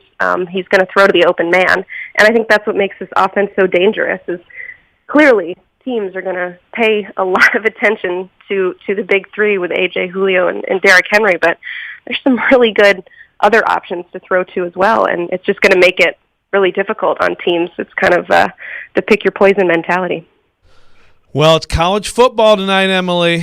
You're going to be heading down to your old stomping grounds in Knoxville, and be very interested to see that. What do you think about Tennessee and Vanderbilt in particular, and both of those new coaches who are debuting this weekend? What's your feel for those hires in both of these programs as the season begins? I think there's definitely a level of, excitement, but I think that compared to, years past, this year just feels like a lot of tempered expectations. And let's see, maybe some people are being, a little bit more reasonable about this and giving it some time and lowering those expectations. I know that I definitely am just excited to watch football tonight. I'm trying not to put any sort of expectation on Josh Heupel and what he does, with the offense and Joe Milton. I'm just going to see what the heck becomes of this squad because there's so many guys that left in the transfer portal. There's so many young guys I've never even heard of. I'm definitely going to watch the game with a roster because you need to make sure you're double checking on who the heck these guys are. That's but right. I just think that there is, if I had to pick, I'd say that there's probably more excitement when it comes to Clark Lee than there is with Josh Heupel. I think with Heupel, it's kind of like, okay, let's see what happens. But thank you to this poor schmuck that actually decided to take the UT job. I think that there should be a level of thankfulness based on the fact that they're still going through all these, NCAA investigations and everything. And so I think we're just happy to have football at that point. But when it comes to Clark Lee, I think there is a level of excitement in what he can do. I think that there's been some marked changes so far with the program, and I know from our standpoint, from our coverage standpoint, we're able to watch the entirety of practice. He seems to be, a lot more open when it comes to coverage and honestly talking about his guys and coming out and saying who the starting quarterback is going to be and coming out and saying who, which guys need to start improving on defense and who are the captains and on that side of the ball. And so I like the open and honesty. So just come look at our program because you have to do that when you're at Vanderbilt. You have to fight for that coverage. It doesn't just happen. And I think Clark Lee gets it. And boy, is he passionate. I think that this is when he says it's his dream job, I 100% believe him. And so I would say that I'm maybe, I don't know, it's like more excited is the best way of phrasing it, but I definitely think that this is the first time that I've been, kind of genuinely excited to see what new Vanderbilt head coach does with this program. It's been a while. It has. Emily Proud, our guest here on Robby and Rexrode. And Emily, the most important question is, what does Alvin think of the new coach? That's right. The dog Alvin tonight. We'll get his first thoughts on Josh Heupel tonight against Bowling Green. And is Alvin okay? Is Alvin okay? I would put the phone up. Yes, Alvin is okay. We thought maybe he had a little ear infection, took him to the vet this morning. Just turns out that those gigantic ears are a nice little place that collects some junk. So got him all cleaned out. Right. No ear infection. He's safe. He has no heartworms. So all the good things. But no, he is completely passed out on our bed right now. So he doesn't have a lot of thoughts. I think he's just getting ready for tonight. Right. But he is named after a UT great, and Alvin Kamara. That is correct. He's definitely a UT fan. He'll put on his big orange collar tonight and cheer on the boys. That's right. Big night for Alvin here on the program. Emily, appreciate so much you taking time to join us this morning. Great stuff. As always, doing a fantastic job over at News 2, and thanks so much for taking time to join us. As an anchor as well, by the way. Yep. Well, thank you, guys. I appreciate it. It's been a tough couple weeks for that duty, for sure. So I'm absolutely enjoying my sports escape. That's right. Yeah, Emily Thanks Proud. for having me. Absolutely. Thanks, Emily Proud from News 2, our guest here on Robby and Rexrode. Does an outstanding job, both covering sports for News 2 and a weekend evening news anchor as well. When we come back, we'll react a little bit to what Emily had to say here. Look ahead tonight to tonight's game for Tennessee against Bowling Green as well. All that coming up next. This is Robby and Rexrode here on ESPN 102.5 The Game.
Nashville SC fans join ESPN 94.9 this Monday, September the 6th from 7 to 8 p.m. for NSC Backstage, featuring Nashville SC players and coaches. You can watch the show online via 102.5 The Game's Twitch, Twitter, Facebook, YouTube, and at thegamenashville.com. NSC Backstage brought to you by Camarena Tequila, the official tequila of Nashville SC. Welcome back in, Robby and Rexrode, here on ESPN 102.5 The Game, brought to you by Volunteer State Bank. Real people, real solutions right here. Member FDIC, equal housing lender. Robby Stanley, Joe Rexrode, Michelle Knezovic here with you on this Thursday morning in Nashville, Tennessee. Thanks to Emily Proud from News 2 for joining us in the last segment. Joe Rexrode, Tennessee, taking on Bowling Green tonight at Neyland Stadium. You'll be in the house tonight covering the Vols. What are a couple things that you're most looking forward to tonight to seeing what happens between Tennessee and Bowling Green and the way things operate in Josh Heupel's first game as Tennessee head coach? Yeah, the obvious, I think, for everybody is Joe Milton. It's the most important storyline. It's typically the most important storyline for any football team in a given season. You know, what's your quarterback? How good is your quarterback? It hasn't been good enough for Tennessee recently, as we know, and it's not just been on the quarterback play, but it's the most important thing. So Joe Milton, number one, but if you take that out of it, that's the obvious for everyone. Certainly with a first game for a new coach, you're looking for not a lot of false starts, not a lot of jumping off sides, 10 men on the field, 12 men on the field, stuff like that. You want to see cleanliness of operation. I'm really interested in a few specific players. Definitely the running back situation. You know, you've heard really good things about both Tyon Evans and Jabari Small, but you got the freshman Jalen Wright, and this is a kind of game where you may see some players at all positions that you're not going to see a lot during the season. But is Jalen Wright good enough that you might see him at other times this season? That running back situation just seems better. When Eric Gray left, you're just like, oh, man, what are they going to do? And it seems like they may be okay or even better than okay there. Byron Young is a guy I'm very interested to see. Heard a lot of things about him in camp as a pass rusher. You know, right now he's listed as an or at one of the DN spots with Tyler Barron. I think they're going to be together rushing the passer in obvious passing downs, and I'm very interested to see if number 6 can get it done. Tyler Barron, number 9, Byron Young, number 6. Can they collapse the pocket at all? And like the receivers, there's so many guys who I think you know Jalen Hyatt, and I think you know Velus Jones. It's not good for him that he's been banged up. Josh Heupel says he should be fine. But then after ready that, to play at a great level, he said. A great level. That's a great right, level. A great level. But other than that, there's a lot of really intriguing, in some cases, young receivers who could make an impact. And obviously in this offense, you know, the thing with the tempo offense, one, it's more balanced than some people realize. They want to run the ball. This offensive line is a huge storyline. But also, you know, you rotate. If you can rotate receivers, I mean, you're trying to just wear out defenses and leave them exhausted and sloppy and hit quick shots on them because they can't get lined up and they're tired. And the more players you can utilize for that, the better. So I'm very interested to see who is out there and how people like Javonte Payton and Walker Merrill and Jimmy Callaway look. Anderson Kobe. I mean, there's a lot of interesting guys. Do you detect apathy in this fan base? We had somebody earlier this week on our text line, driven by WilsonCountyHyundai.com, ask us about that. We had our friend Big Orange Mac on earlier in the show who talked about apathy and how that's crept into the fan base. Do you detect apathy in the Tennessee fan base? And with a fan base as large as Tennessee's, what does apathy really look like? Has that been something you've noticed in the lead-up to tonight's game against Bowling Green? Well, yeah. I mean, I detected relative apathy after the coaching search that brought Pruitt in. To me, like the huge disappointment of thinking Butch was the guy, getting so close. You got the Hail Mary. We talked earlier in the show about the Hail Mary. You get the win over Florida. You know, that incredible game at Texas A&M that they almost stole. And then, you know, just the bottom falls out on you, and you lose the South Carolina game, the Vanderbilt game. Since then, not many good things have happened to Tennessee football. And I detected apathy even from one year to the next back then. And yes, I think there's absolutely apathy in the fan base. Now, an apathetic Tennessee football fan base is still one of the best fan bases in sports. And that's the thing you have to understand. So, yeah, I think compared to how this fan base was 10 years ago, would you not agree? Like there are a lot of people who were very passionate, who were like, you know what, call me when this changes. And still you have a massive fervent fan base that's going to go nuts if they look good in the first couple games of this year. I think it's more beaten down. I think that's what it is. It's a beaten down fan base, and it's beaten down from a variety of different things. All the coaching changes, the way Jeremy Pruitt's tenure ended. But I think more than anything, it's getting your hopes up over and over and over again and just getting dashed over and over and over again. I think a lot of Tennessee fans say, you know what? You know, we've gone through this song and dance before, getting excited about a new coach and getting excited about, Butch Jones is coming in here. We like these slogans he's going to bring in, and there's going to be some recruiting that takes place there. Ooh, Jeremy Pruitt, he's a football guy. That's what they need, a football guy coming back in here. And they've done that enough times now where I think a lot of Tennessee fans just say, you know what, Josh Heupel, show it to me, dude. And when you show it to me, we'll be back. And we'll be excited about it, but until then, I'm not wasting a whole lot of energy on it. Now, I say that. They're still probably going to be watching.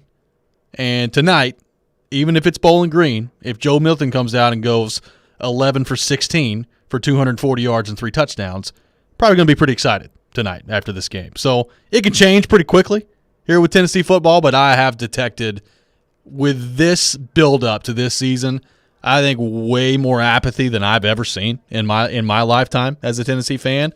I think some of that is the expectation of this team not being very good. And I'm interested what it's going to take. Is there anything that can happen before SEC play to change that? Well, and I think there's a good chance they go 3-0. Yeah, it's possible. Well, you talk about beaten down. Just go back a year. A year ago, they had NFL guys on both sides of the ball. They had an offensive line we were talking about could be just special with multiple NFL guys. And I still think ultimately that line could end up producing multiple NFL guys. And we already see Trey Smith and what he's doing. Yeah, we do. So there was all that excitement. Pruitt, he got his extension, which, yes, it was like, why then? But that's how people felt about Jeremy Pruitt. So you go from that, recruiting's rolling, you go from that just a year ago to all of a sudden all that has happened. Like that's like a triple uppercut to an already beaten down fan base. Yeah. So it's very different right now. And it's just sort of like, I think with a lot of people just like, okay, can you get better at some point, please? Please. But I also hear from the Tennessee fans like, offense. This offense it's always been good. Even Big Orange Mac in all his, talking about how this is going to be like taking a spanking from his dad. And he mentioned, the offense could be good. Yeah. I do wonder if part of what we talked about earlier with the apathy that I do think is there to some degree. Now, to your point, an apathetic, quote-unquote, Tennessee fan base, still pretty passionate. There's still a lot of people that care about Tennessee football. But I do wonder, has this led to maybe a more of a sense of realism with the Tennessee fan base? Because, look, I know there's a vocal minority on Twitter. I don't know how much in the minority the craziness that runs through the Tennessee fan base is. There's a lot. There's a lot of craziness in the Tennessee fan base, and we see it. It can change in a hurry. I mean, you and I talked about it when Heupel was hired. If this is really going to get turned around, this is a long-term process. Like, this is going to take 3, 4, 5 years just to get back to a point where you can even think about starting to be competitive with the Floridas and the Georgias and the Alabamas of the world. Right now, you got to be competitive with Missouri and South Carolina and Kentucky. I do wonder if everything that's happened also leads to maybe a little bit more patience and maybe a little bit more realism with the Tennessee fan base than we've seen in the last decade. If it could change in a hurry. If you're a Tennessee fan and you expect that Josh Heupel's getting you to Atlanta in 3 years, you're going to be disappointed. Yep. Now, I don't think anybody thought Pruitt was going to do that in 3 years either. But like you have to, you just have to be willing to accept have some improvement, be pretty good, don't be embarrassing, and do that for a while. And that doesn't sound very exciting, I'm sure. But I think, to your point, anyone who has closely followed this program who can be realistic has to know that's the way. You have to get to that first. And at some point, if that's all Josh Heupel can do, well, then you try to upgrade on Josh Heupel. Sure. But you can't upgrade on Josh Heupel like if he doesn't have a chance to get it back to that, because this is becoming a less attractive job, as we have seen in recent coaching searches. We'll continue this discussion when we come back. Got more of your thoughts to get to regarding the Vols on our text line, driven by WilsonCountyHyundai.com, 615-737-1025. Rexrode will also lay out his best and worst case scenarios for both Tennessee and Vanderbilt coming up next as well. So looking forward to that. And speaking of things we're looking forward to, Nashville Predators hockey, it's almost back, and regular season games and preseason games in October, November, and December now on sale to the general public. Future months will go on sale in the coming weeks, and they're on sale exclusively at Ticketmaster.com. Nashville Predators cannot wait to fill Bridgestone Arena with 17,159 of the best fans in sports once again. Don't miss out on the 16 exciting home games scheduled during the first 3 months of the season. For more information on Nashville Predators tickets, you can visit NashvillePredators.com/tickets. Once again, that's NashvillePredators.com/tickets.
how you messed up at home growing up, and your mama tells you your daddy's gonna light that rear end up when you get home, and you're waiting for him to get home from work. That's right. And it's kind of like, and you real anxious, kind of like, you kind of dreading it happen. That's the way I feel right now. Now, don't get me wrong. The moment I hear Rocky Top and I see the tee open up, I'll get goosebumps and get a little teary-eyed, but I thank the good Lord for allowing me to live to see another football season. But as of right now, I'm just kind of dreading it because I know it's going to just, oh, Lord have mercy.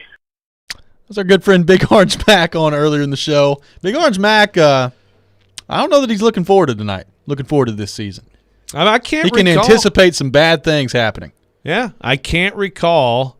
We've spent a lot of this show today talking about college football, why we love it, why it's special. I can't recall a fan of a team saying that a season is going to remind of Dad bringing the switch to the bare butt. That's a new one for me. So, Big Orange Mac. I mean, he's not wrong. Love you, man. That's kind of been how it's been last couple of years with Tennessee football. Well, it turns out that way, yeah. Right? But like going into the season, it's like, hey, you think of it more like the reward. That's right. Been waiting so long. Only 12 days a year, your college football team actually plays football. But bring the switch, man. Good stuff from Big Orange Mac earlier in the show. Let's go back to the text line, driven by WilsonCountyHyundai.com, 615-737-1025. By the way, congratulations earlier to Joe, who had the correct answer of 2003. 2003 was the year Shea Weber was drafted. Here in Nashville, by the way, in the second round. Shea Weber made it to the second round. So, I was a year off in my guess. You were. I guessed 04. 03 was the year Shea Weber was drafted. Joe will be heading to see the Preds and Sharks face off on October 26th at Bridgestone Arena. And stay tuned. We've got more tickets to give away coming up next segment with Nashville SC. So we'll have that coming up for you here in just a few minutes. Adam in Portland on the text line. Talk involves, I'm apathetic because we not only botched the Greg Schiano hire, but the embarrassment for not getting one single legitimate coach to want to come here, then the Pruitt mess of him cheating and us still not winning. Yeah, not the Peyton Manning, Pat Summitt era Vols, that's for sure. And that is and you talked about the job becoming less attractive. Look, obviously I was not involved in the coaching search for Josh Heupel, but Josh Heupel, to me, like, you could have gone through the coaching search for weeks if you were Danny White, and if you wanted to hire Josh Heupel at the end of it, you could have gone back and hired Josh Heupel. So what that tells me is one of two things. Either Josh Heupel was pretty much Danny White's guy all along, that's who he wanted to hire, or he got told no a whole lot and immediately just said, you know what, I'm going to go with a safe option, go with a guy I know will say yes, and that I'm familiar with. But I don't think there's any question about it. To Adam's point, this job, I mean, think back 10, 15 years ago. It's one of the best jobs in college football, and it's just not anymore, the way things stand today. Well, it's okay, but it's still – so it would be considered, I think you could arguably say, top 10, 12 type job. I still think it's a top 20 job. I mean, basically, like, how many places have all the advantages that Tennessee has? I don't even know. I don't think there's even 20. But if it's not if it's a top 20 job, why are all these coaches turning it down? Yeah, well, it's a fair question for sure. And I just think it's at this particular time, there's a lot that deters coaches. There's a lot that scares people away. I don't really buy. I've never bought like the fan base because of what happened with Schiano. Like I don't buy that. I think coaches.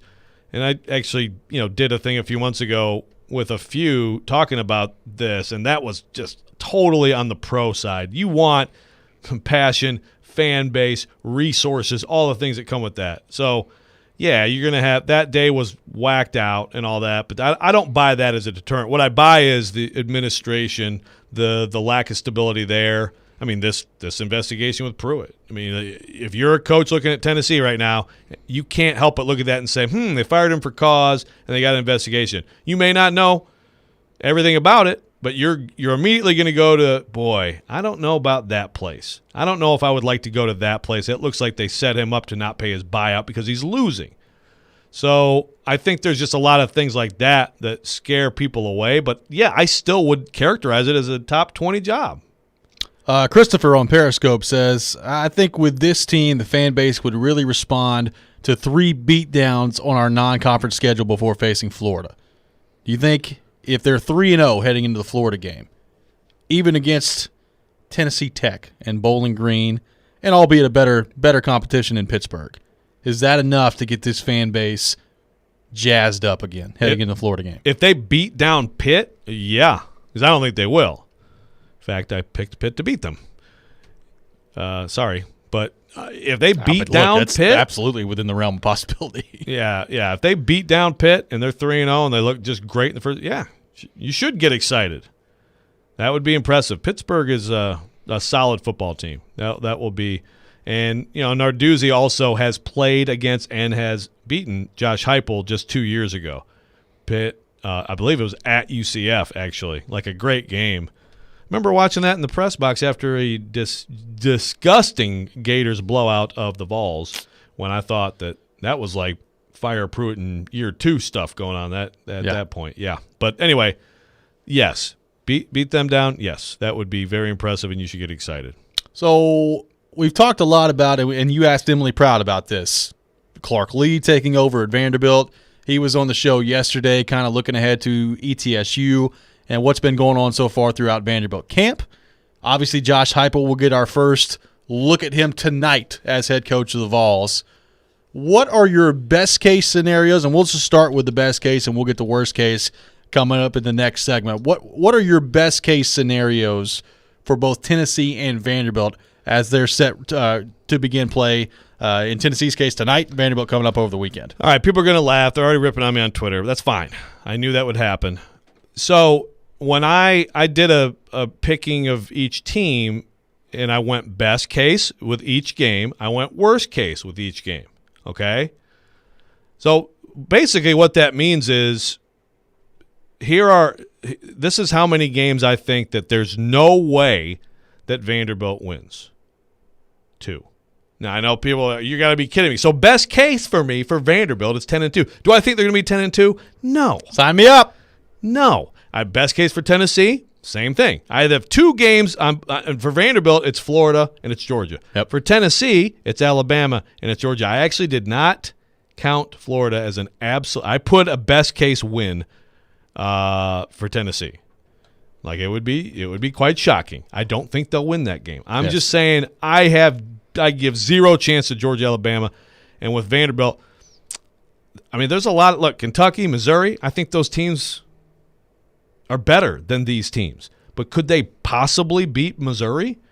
Could they possibly beat Kentucky? And I'm saying for both teams, because frankly, I don't think they're very far apart.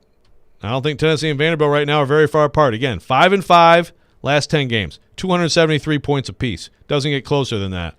So the best case is, again, it's best case. Is it possible to win this game against Ole Miss? Is it possible to win this game against Missouri, South Carolina, on and on?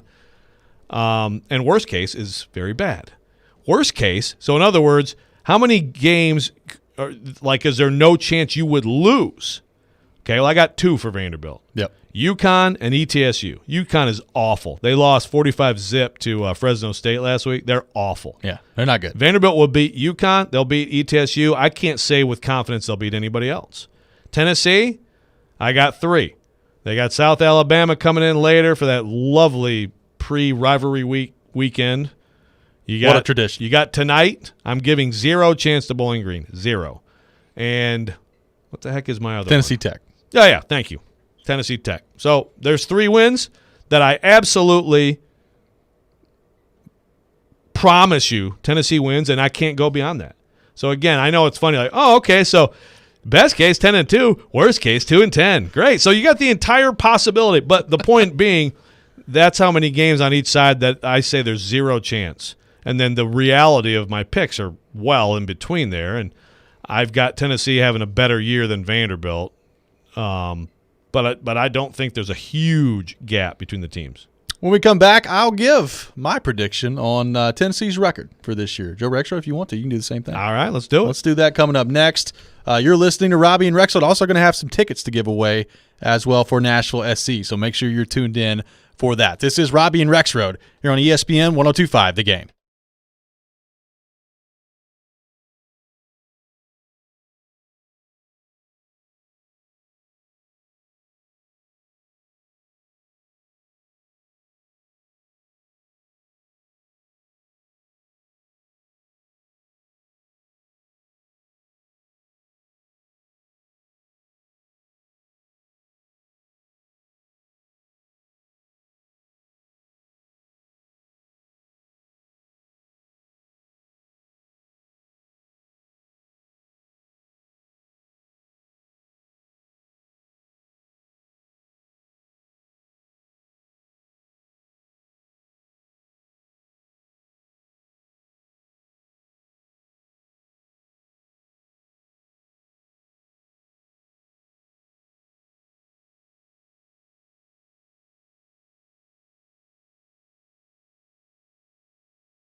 Tune in to Nashville Sounds Baseball tonight on ESPN 94.9 as the Sounds take on Louisville, the AAA affiliate of the Cincinnati Reds. Pre-game show with Jeff Himm starts at 5:15. First pitch is at 5:30. Nashville Sounds Baseball presented by 312 Pizza Company and Farm Bureau Health Plans.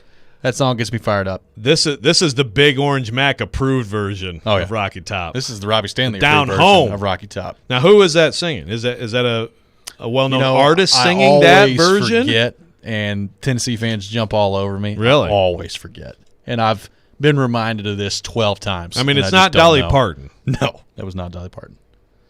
But I don't know. By the way, I'm a big fan of Dolly Parton, so I like country music. Well, who's not? Right. Dolly Parton and Kenny Rogers. Say, who's not a fan of Dolly My Parton? faves. Yeah. Islands in the Stream. That is what they are. Or, You know, people can't agree on a lot of things. I've never met one person who doesn't like Dolly Parton. Yeah, not one. How could you possibly not? I don't know. It's a good question. Right now, we've got some tickets to give away. And we've already given away some Predators tickets here on the show. But I got to tell you, we're a gift that keeps on giving here on the show. We've got some Nashville SC tickets to give away. Coming up tomorrow, Nashville SC taking on New York City at Nissan Stadium. You can win a family 4-pack of tickets. Be caller number 3 at 615-737-1025, 615-737-1025 on our phone line, driven by WilsonCountyHyundai.com. Caller number 3 will win a family 4-pack of tickets to see Nashville SC take on New York City tomorrow at Nissan Stadium. I'm looking forward to it. I'll be in the house on that one too. Some big-time soccer coming up here. Big-time soccer coming up. Nashville SC tomorrow. USA, Canada on Sunday. I'll be in the house for both. You're such a football guy instead of a football guy. I am. Going to be a lot of football, both kinds, coming up this weekend. The Australian Football League. Love me some Australian rules football as well. Big football guy over here. All the footballs. All the footballs I'm here for. Speaking of football, Tennessee in action tonight, and Joe Rexrode. I am ready to give my official season prediction for the Tennessee Volunteers. And I said this the other day on the Power T podcast, which you can now check out on Apple and on Spotify as well. I've got the Vols going 6-6. I've seen a lot of 7-5s. I saw a couple 8-4s. I've seen some 4-8s. I'm going 6-6 for the Tennessee Vols. They get wins against Bowling Green, Pittsburgh, Tennessee Tech, South Carolina, South Alabama, and Vanderbilt are their 6 wins on the season, which means they will lose, in my opinion, to Florida, Missouri, Ole Miss, Alabama, Kentucky, and Georgia. 6-6 for the Vols this year. Which, honestly, probably take that if you're a Tennessee fan in Josh Heupel's first year. Yep, I would agree. And I think that would be solid. And I think that's my pick too. 6-6? Going 6-6. Now you have them winning and or losing to different people than I do. Yeah, so you have them losing to Pitt. I do. I have them losing to Pitt. I guess the surprise win is going with a little bit of tradition. The win at Kentucky is the one I'm throwing out there, which I know Kentucky fans out there, and my guy Kyle Tucker. Catterday. If he's listening, Kyle Tucker knows how good Kentucky is. But Tennessee does seem to have a knack up there. And if you can avoid, even if they're not very good at times. We get it, Joe. We get it. I'm sorry, As Big Orange Mac said earlier on the show, if you can avoid throwing back-to-back pick sixes, you might be in better shape against Kentucky. Yeah, I can't prove it, but I think that game last year, if they just don't do that, they run for like 250 and probably win a close game. I can't prove it. They just got blown out of their own stadium. But that's why the quarterback's the most important position in football and how much you can impact a game with a couple brutal mistakes. So, but that's the big one. I mean, I also have them beating South Carolina, and I have them beating Vanderbilt. So South Carolina is going to be horrid this year. They're not going to be very good. You would think so.